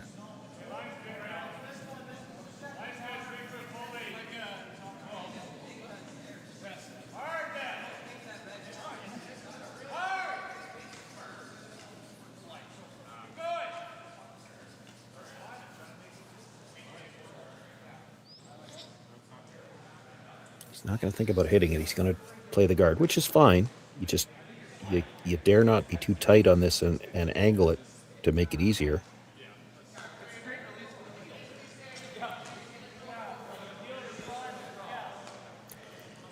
This has to boil down to the issue that really both teams have had with line on hits. He's probably a little scared to hit it on the outside, so he's just going to cover it.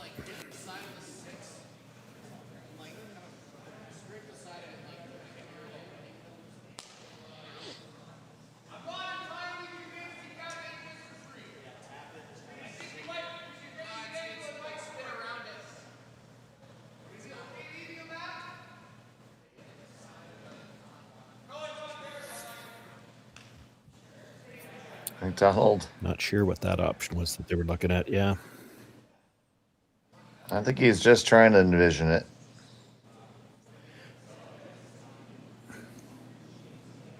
His last of the 7th. Looking to make this as difficult on Brad Gushue as he possibly can.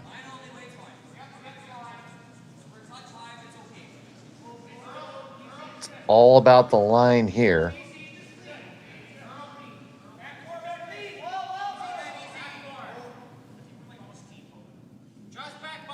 That's pretty good.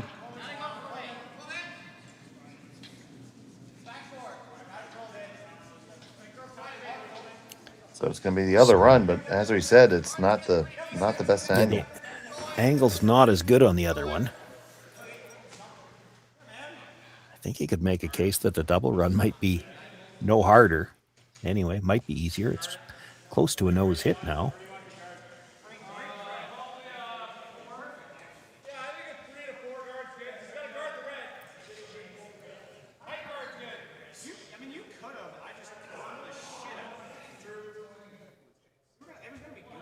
So Gushue settles in. He's facing one. It's got this long run back. Final stone of the 7th.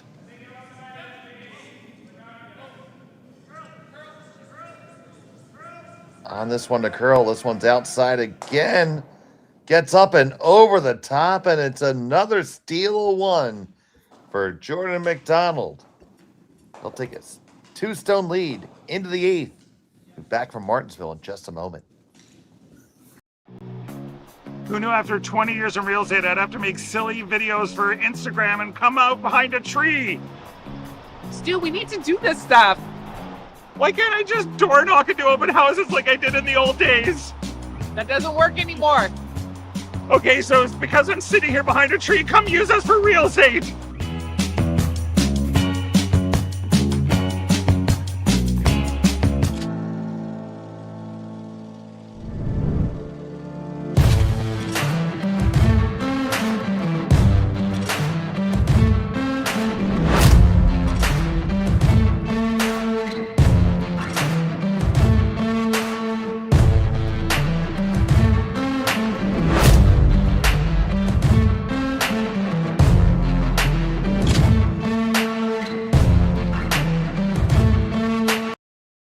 All right, real talk for a second.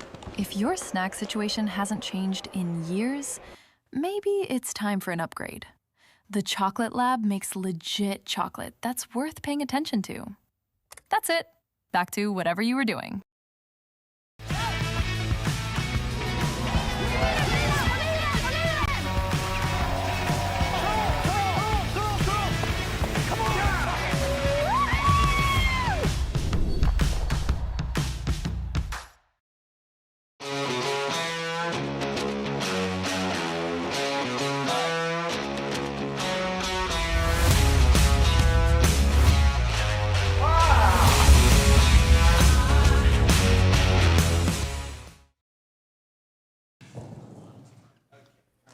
Welcome back. It's end number 8 here in Martensville. Semifinal action between Jordon McDonald and Brad Gushue.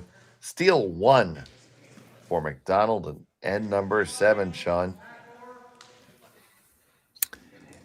Yeah, steal a 1, but still within reach for Brad Gushue. The interesting thing here will be to see what he does with these corner guards. They threw the first one tight to the rings. They maybe didn't get as far off the line as they would have liked either. Have to think he's probably going to stack him with that one being that tight.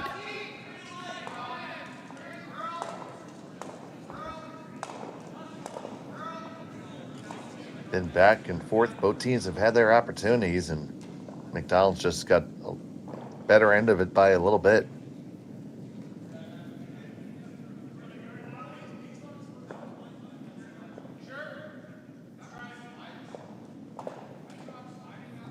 So they are going to stack the corners, even though they're not going to be very far off the line. Jordon threw 2 into the house so far, and that'll be the next one that's interesting. Does he throw 3 right in and force Brad to start dealing with them right away, or do you guard those 2?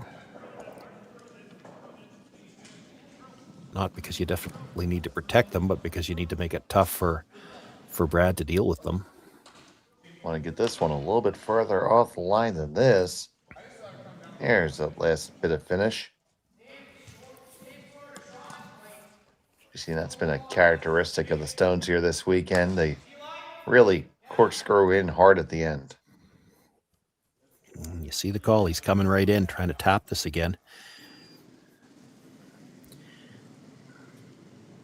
I'm not sure I'm sold. He's talking about coming across and tapping it a little bit wider. I don't like making a wider target in the house.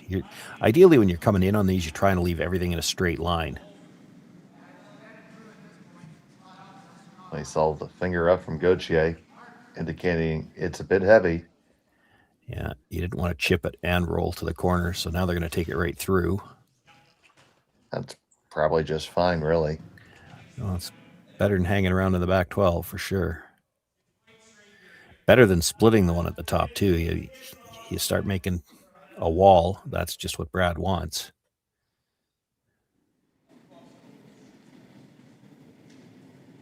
Brendan Botcher.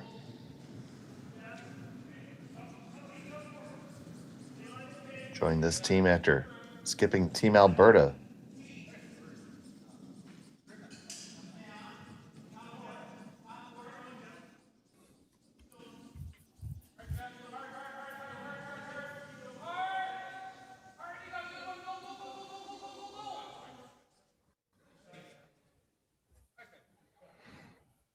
And now the peels can start.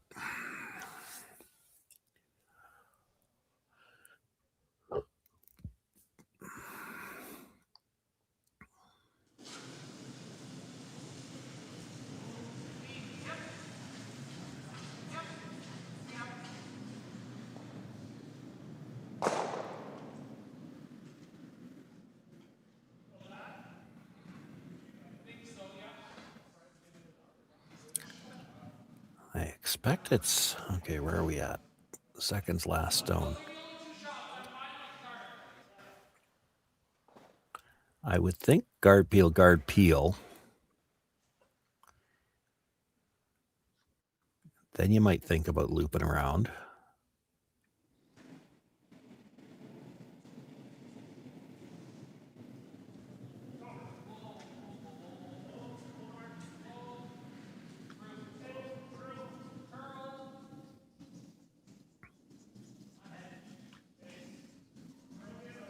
Got to get this to cover up the tight guard, though.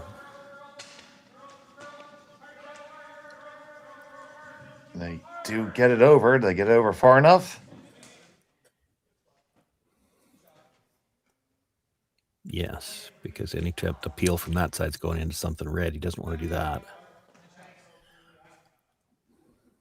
So Jordan thinking about digging it out. Nope, back to the peel. I'd have been shocked if he'd tried to dig that out. He thought about it for a moment. I don't think he really did. That might have been one of those ones where you signal it because you're hoping to talk your opposition into not throwing one more card.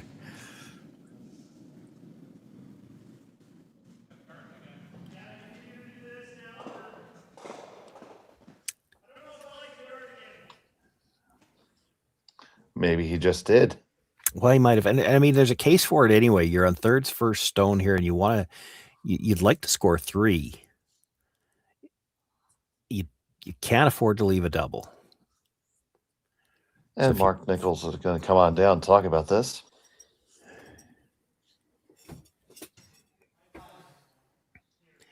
You loop right around everything. There's nothing easy to be removed.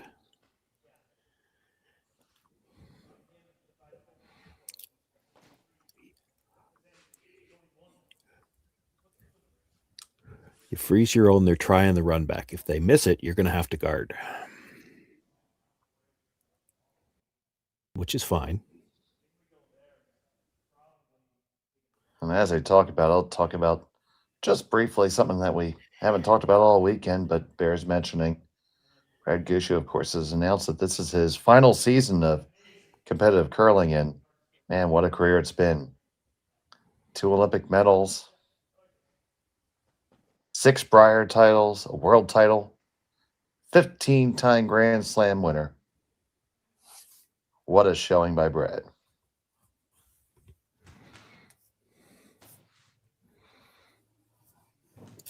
So they're going to play the loop around.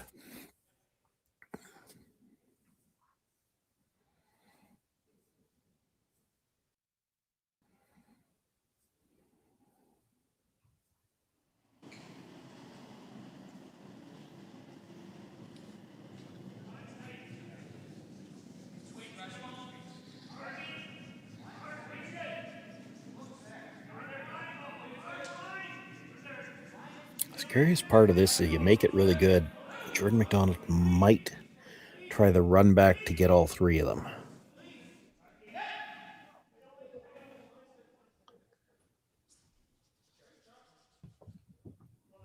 That's pretty good. Tough to get all three of them. I mean, it's not impossible. You play the run, catch about a third on the board side, and it goes towards the other one. You get all of them, the game's just about over. So Gushue with the heat. Olsen on the line. They're going to just catch the top guy. Yeah, you missed the one in the rings, and 3's in play now. Hang on to your seats.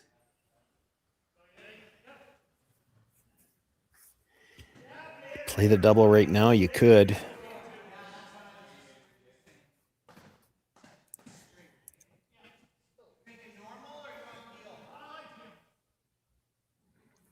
That's going to be the call here for Nichols.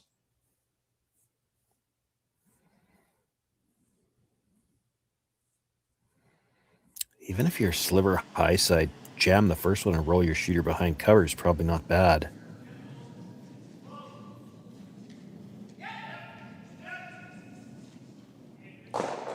Gets the 1, gets the 2, and they lie 1, 2, and 3. Got to try this double back, eh? I think so. 8 feet between them, but you need this double. You make the double here, you're never worse than an extra end.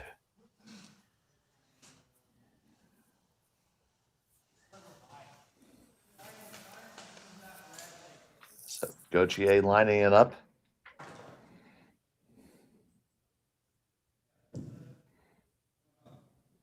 Just no should do it.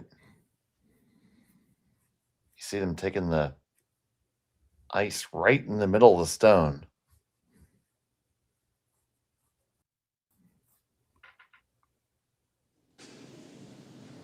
McDonald with his first here in the 8th needs this double takeout. Back and forth. It's close. Going to make it the other way. No.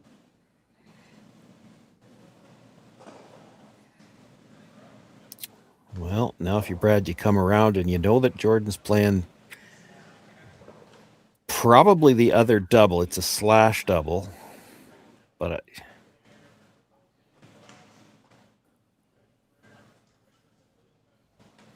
yeah, you're too far back there and he plays the in-off double onto your shooter. I think you got to be up high, assuming you can get buried.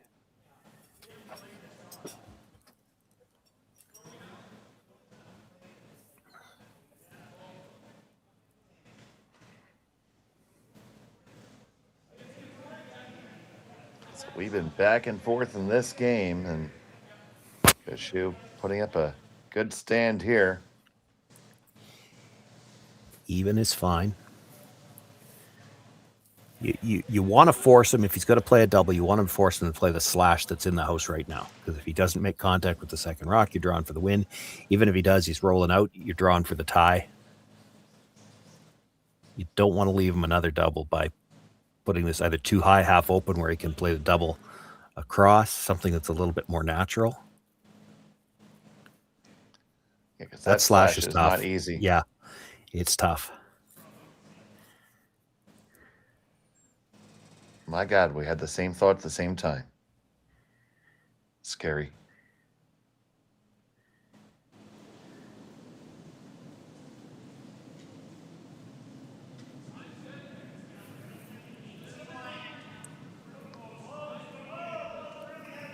Well, my first thought away from Brad. My first thought on this one is it's not light. Should come down when it starts to curl. That's digging in. That's going to be a lot closer than they want it. Yeah, it's way too deep because he could come off the other one now, play the double into that one, and his shooter stays in front of the back stone if he makes it.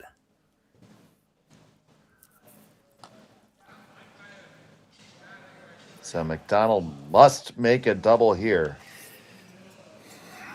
Yeah, if he hits it a little thick and just rolls over in front of those two, that's okay too. The only way I see that he gets in a lot of trouble here is if he hits it just a shade thick, comes across and nudges that stone, but doesn't get it out of the rings, because then there'll be room for Brad to push this red one out. It's still for 3. You either have to kill 2 or you have to stay in front of both of them.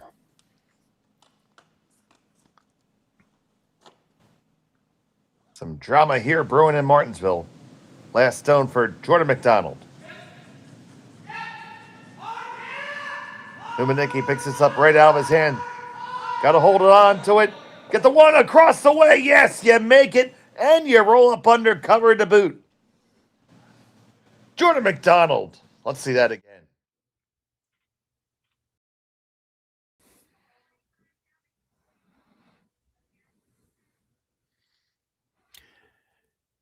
Knew what he wanted to do here, playing the double all the way with the up weight. Hits it just exactly where he needs to. A little bit more spin, and he could have made this shot next to impossible, but there is room for Brad to push it back, get things into an extra end here. So to force the extra, Brad Gushue needs to dig this one out. And hold the shooter. Final stone of the 8th end.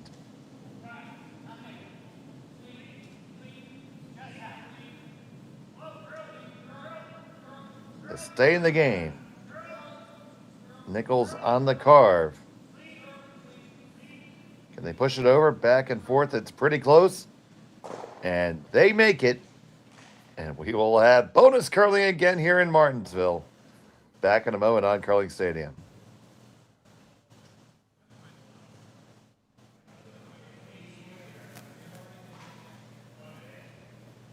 Developed over a decade in collaboration with the finest ice makers this side of the Atlantic, the Pebblehead PB5 is nothing short of a triumph of sophistication and craftsmanship. Weighing less than half its lumbering copper predecessors, yet boasting tenfold their durability, the PB5 delivers perfect, consistent ice time after time. The PB5 by Pebbleheads.com, the apex of ice-making ingenuity for the roaring game of curling.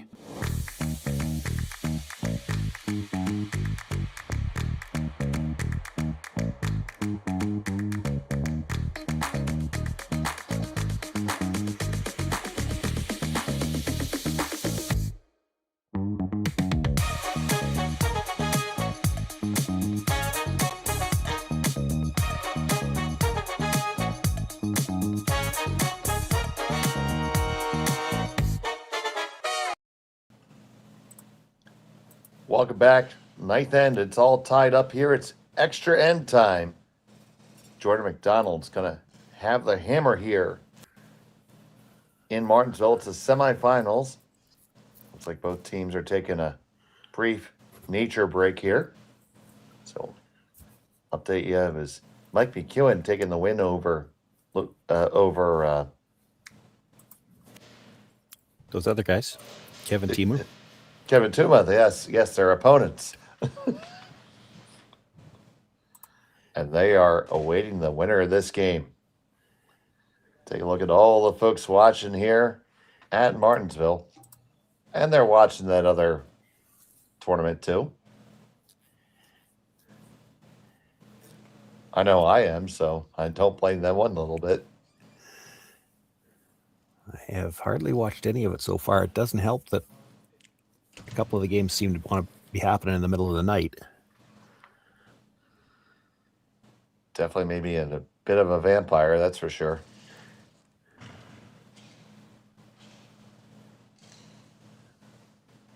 So along with Sean Joyce, I'm Dave Extrahand Schmel.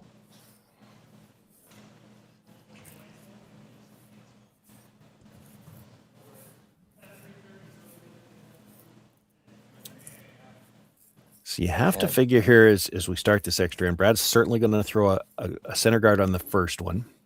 I'm just wondering if they serve chili for lunch or something. That's taken a while. There is only one washroom in Martensville, so they might have to take turns. McDonald McDonald will come around.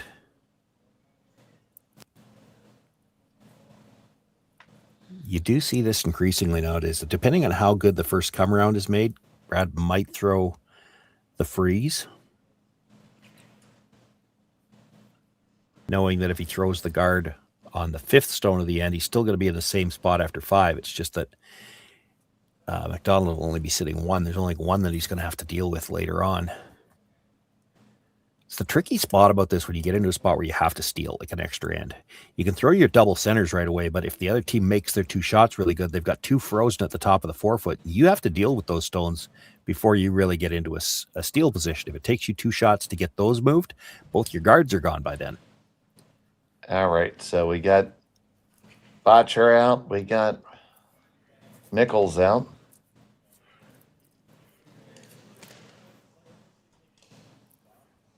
Here comes another player.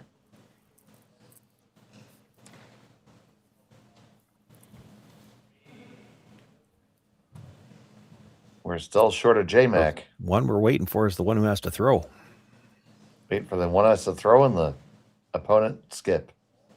I think he just got back. That was Jordan that just came running across. Oh, Jordan? Okay, yeah.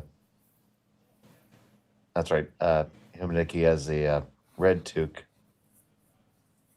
And so there's Olsen, Gauthier, McDonald. So we're still short 2.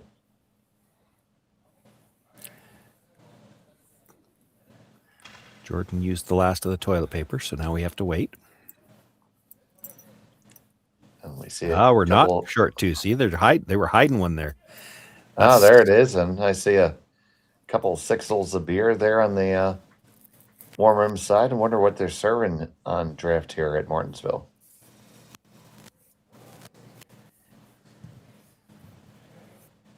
And we're back.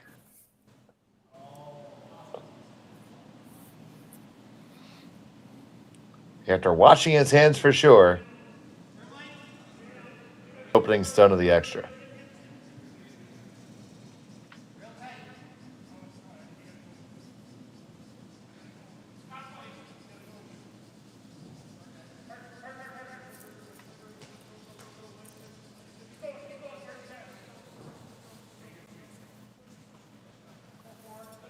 So really just one washroom. Well, unless they wanted to wander upstairs, but there might already be a lineup for that one. That's where they can serve the alcohol.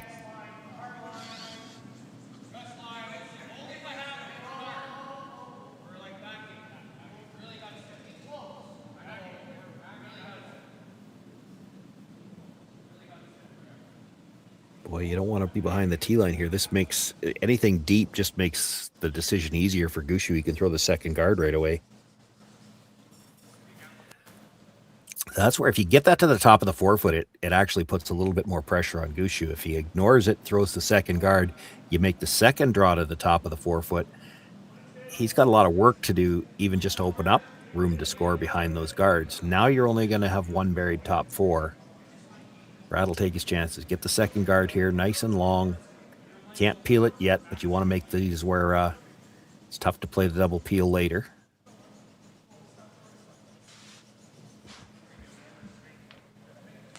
That's pretty good.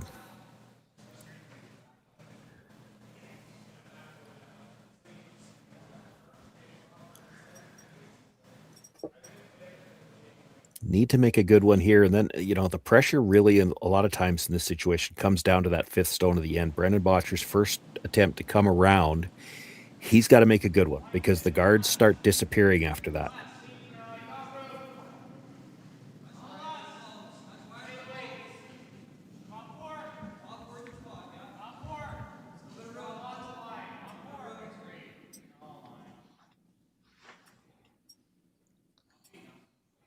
Want to get this one in a good spot. Yeah, and they're not going to get it where they'd like it. It's hanging out on them.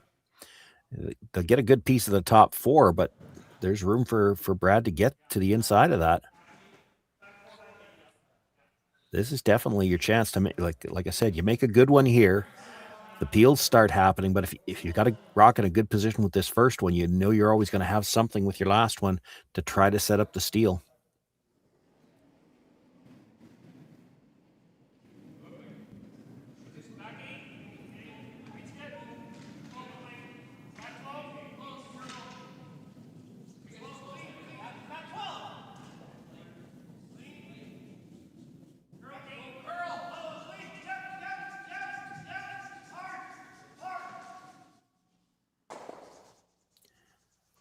That's really good. Pushes it to the back 4. He ends up buried at the top 4. Now we try to run back the whole shebang. Yeah, even if he does make the double peel here, though, that the situation in the house is good enough for Brad. You can play a single guard for the whole end, and then on your last one, make a decision if you're going to tap that up. It's only one.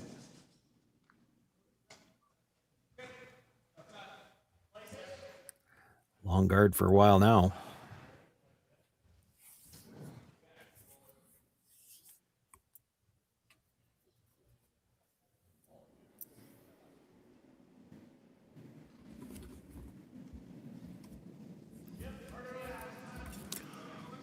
That line looks a lot tighter than Jeff's was. More rotation. Also looks a lot lighter. Looks a lot lighter. Brad's going to come up. And will they get this across the hog line? Yes. The rotation saved it. You can drag a rock a lot farther when it's got that extra rotation. Also held the line better. And now there's more separation.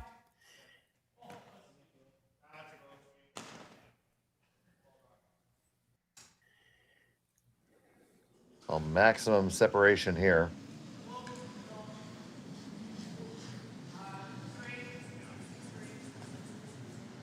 Just playing a straight peel. Don't think they can get it that high again. Well, they could. I mean, ideally, you'd love to. I think this is, when it's when Brad's taking this long to take the call or to make the call here, I think this is more a case of giving Jeff Walker a couple of extra deep breaths before they have to sweep another one. And in fact, you'll notice here, and this is rare. Usually they put Brendan Botcher on the outside. He's the inside brusher on this one because he's not breathing hard yet.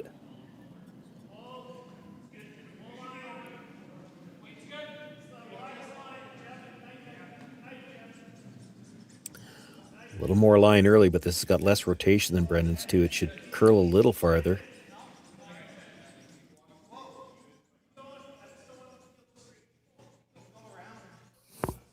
And Walker drags that up to the center line. It's a lot closer now and a bit of an angle. Had to bring it, though, because they had to get that last as much curl as they could.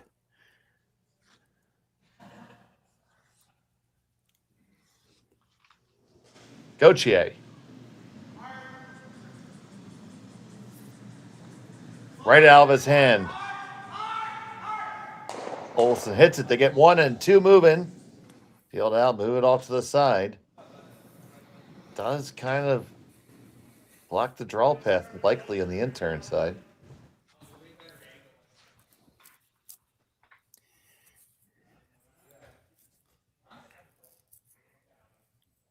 But at this point, with 2 others in the rings, you're just looking to be able to run something at some point, maybe.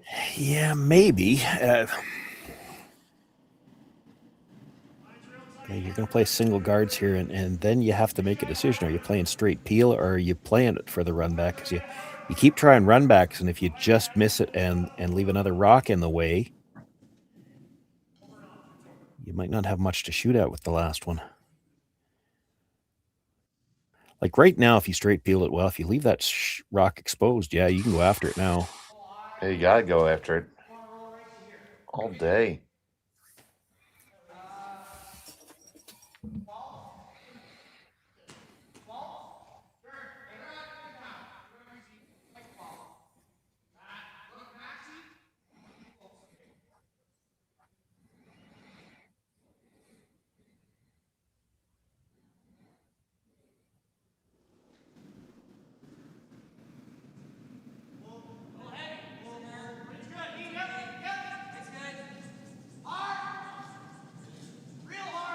Does not have a lot of line.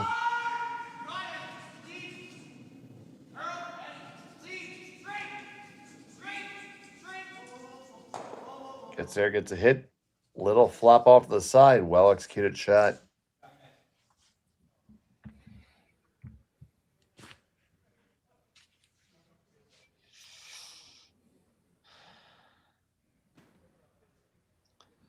So Gushue looking through the options.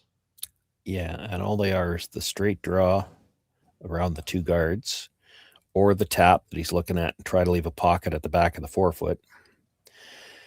The problem with the tap to the pocket is it's not going to leave your shooter in a great spot. Like if you could make the tap and leave your shooter in a good spot, it's a lot more tempting.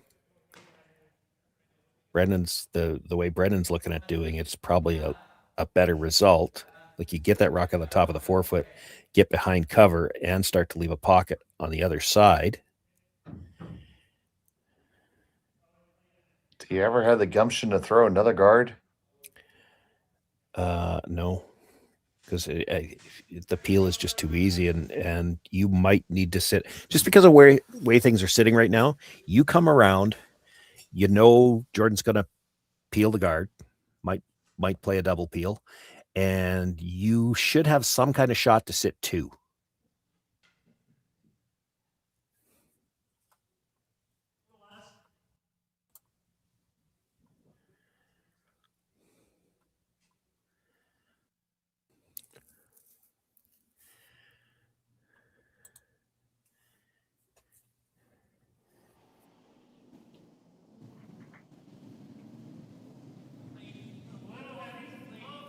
So it looks like they are playing off the red one, not even worried about tapping it back, even if they kill it here. It's too dangerous to leave it where it is.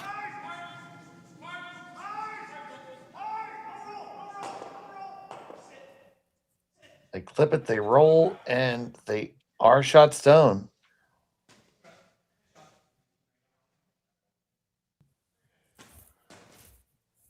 Wow, So this surprises me. Coming at it from the outturn side, Sean. Yeah. Well, he knows he's got the draw to the button with his last one, but I mean, if you peel the guards here, what does Brad do? Yeah, and I think that's what Jack's looking at. You peel the guards. Like, if you ever come deep on this, or short for that matter, I mean, you don't have a lot of leeway with this if you're playing the draw. You don't have shot rock after this. Brad throws a guard, and where do you draw? And if you do get shot rock, he's following it down and trying to sit on the corner of it. You're gonna have less room. I think you peel in the guard here all day. Kevin Nicky coming down, giving his opinion.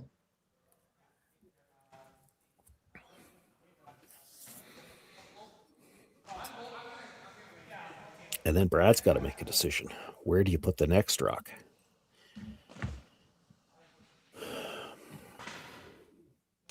And I don't really have the answer for that. I mean, you could corner freeze the one that you've got there already. Then he can't really play the hit because it's going across into the red on the other side.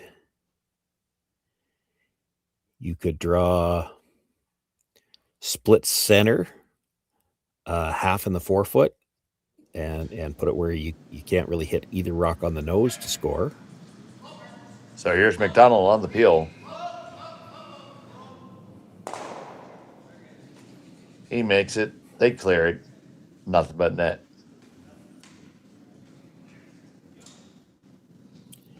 Corner freeze the red. Let him draw the middle. It's not bad. That's the other one I talked about. Split the center line. You have to sit two if you do that. You don't want to be far enough in that he could hit it on the nose.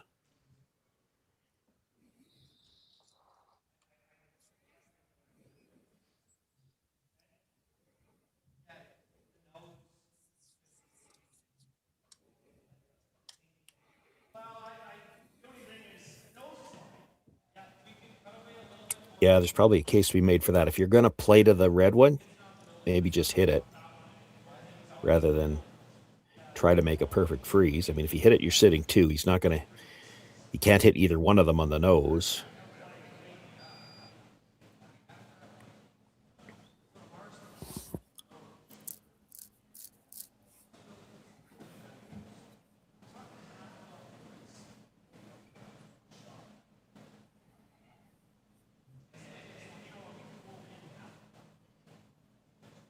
The one thing they haven't talked about yet, do you ever just guard that and make him throw the draw in the ninth end?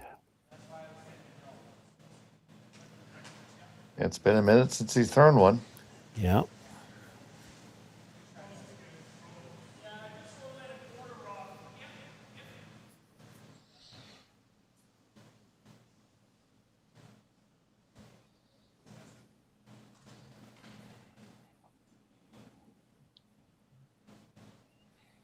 I mean, you've been prepared for a while now that you're going to have to sit 2, and this is not wrong, but it's worth thinking about. You throw the guard. I mean, it's got to be perfect.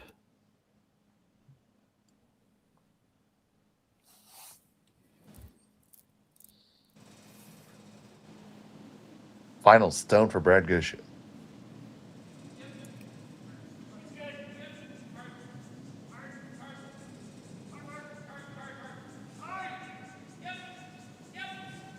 Nichols with his head down the whole way. And he wants to stay right there. He doesn't want to let him hit it on the nose. That's pretty good. All right, so he's going to play the hit. A little quiet weight hit on the inner half of that stone. Leave it there for shot.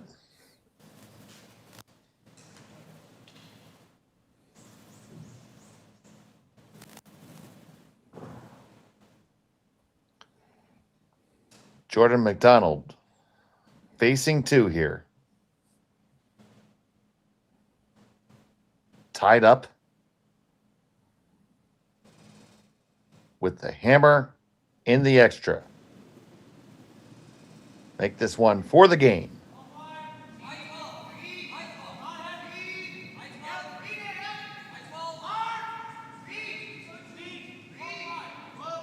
Off and on, they like it. It's probably pretty close. It's got a curl. A little bit of curl from Olsen, and there it went. And he makes it no problem, and that's going to be a win for Jordon McDonald over Brad Gushue by a score of 6-5 in an extra, and he will beat Mike McEwen in the finals. And Sean, wow, back and forth, left and right in that game. Yeah, right up to the very last end. There was a couple of ends that went back and forth a few times, and Brad, I mean, to his credit, he got what he wanted. He made him look at 2, had to make a delicate shot. Sometimes the other guy makes a shot. It's got you can't control what the other guy can do. You can only control yours. And Shawnee and I will be back at 3:30 for the finals from Martensville. So for Connor Sims and Sean Joyce, Dave Schmel saying, see you later. Hey, Mark, you ready for this game tonight? Yeah, I'm excited, man. Cupsy, what are you doing over there? Don't worry, boys. Was just on AztecSafety.com, took a fire extinguisher safety course. Paul, I'm putting out the fires from now on. Woo!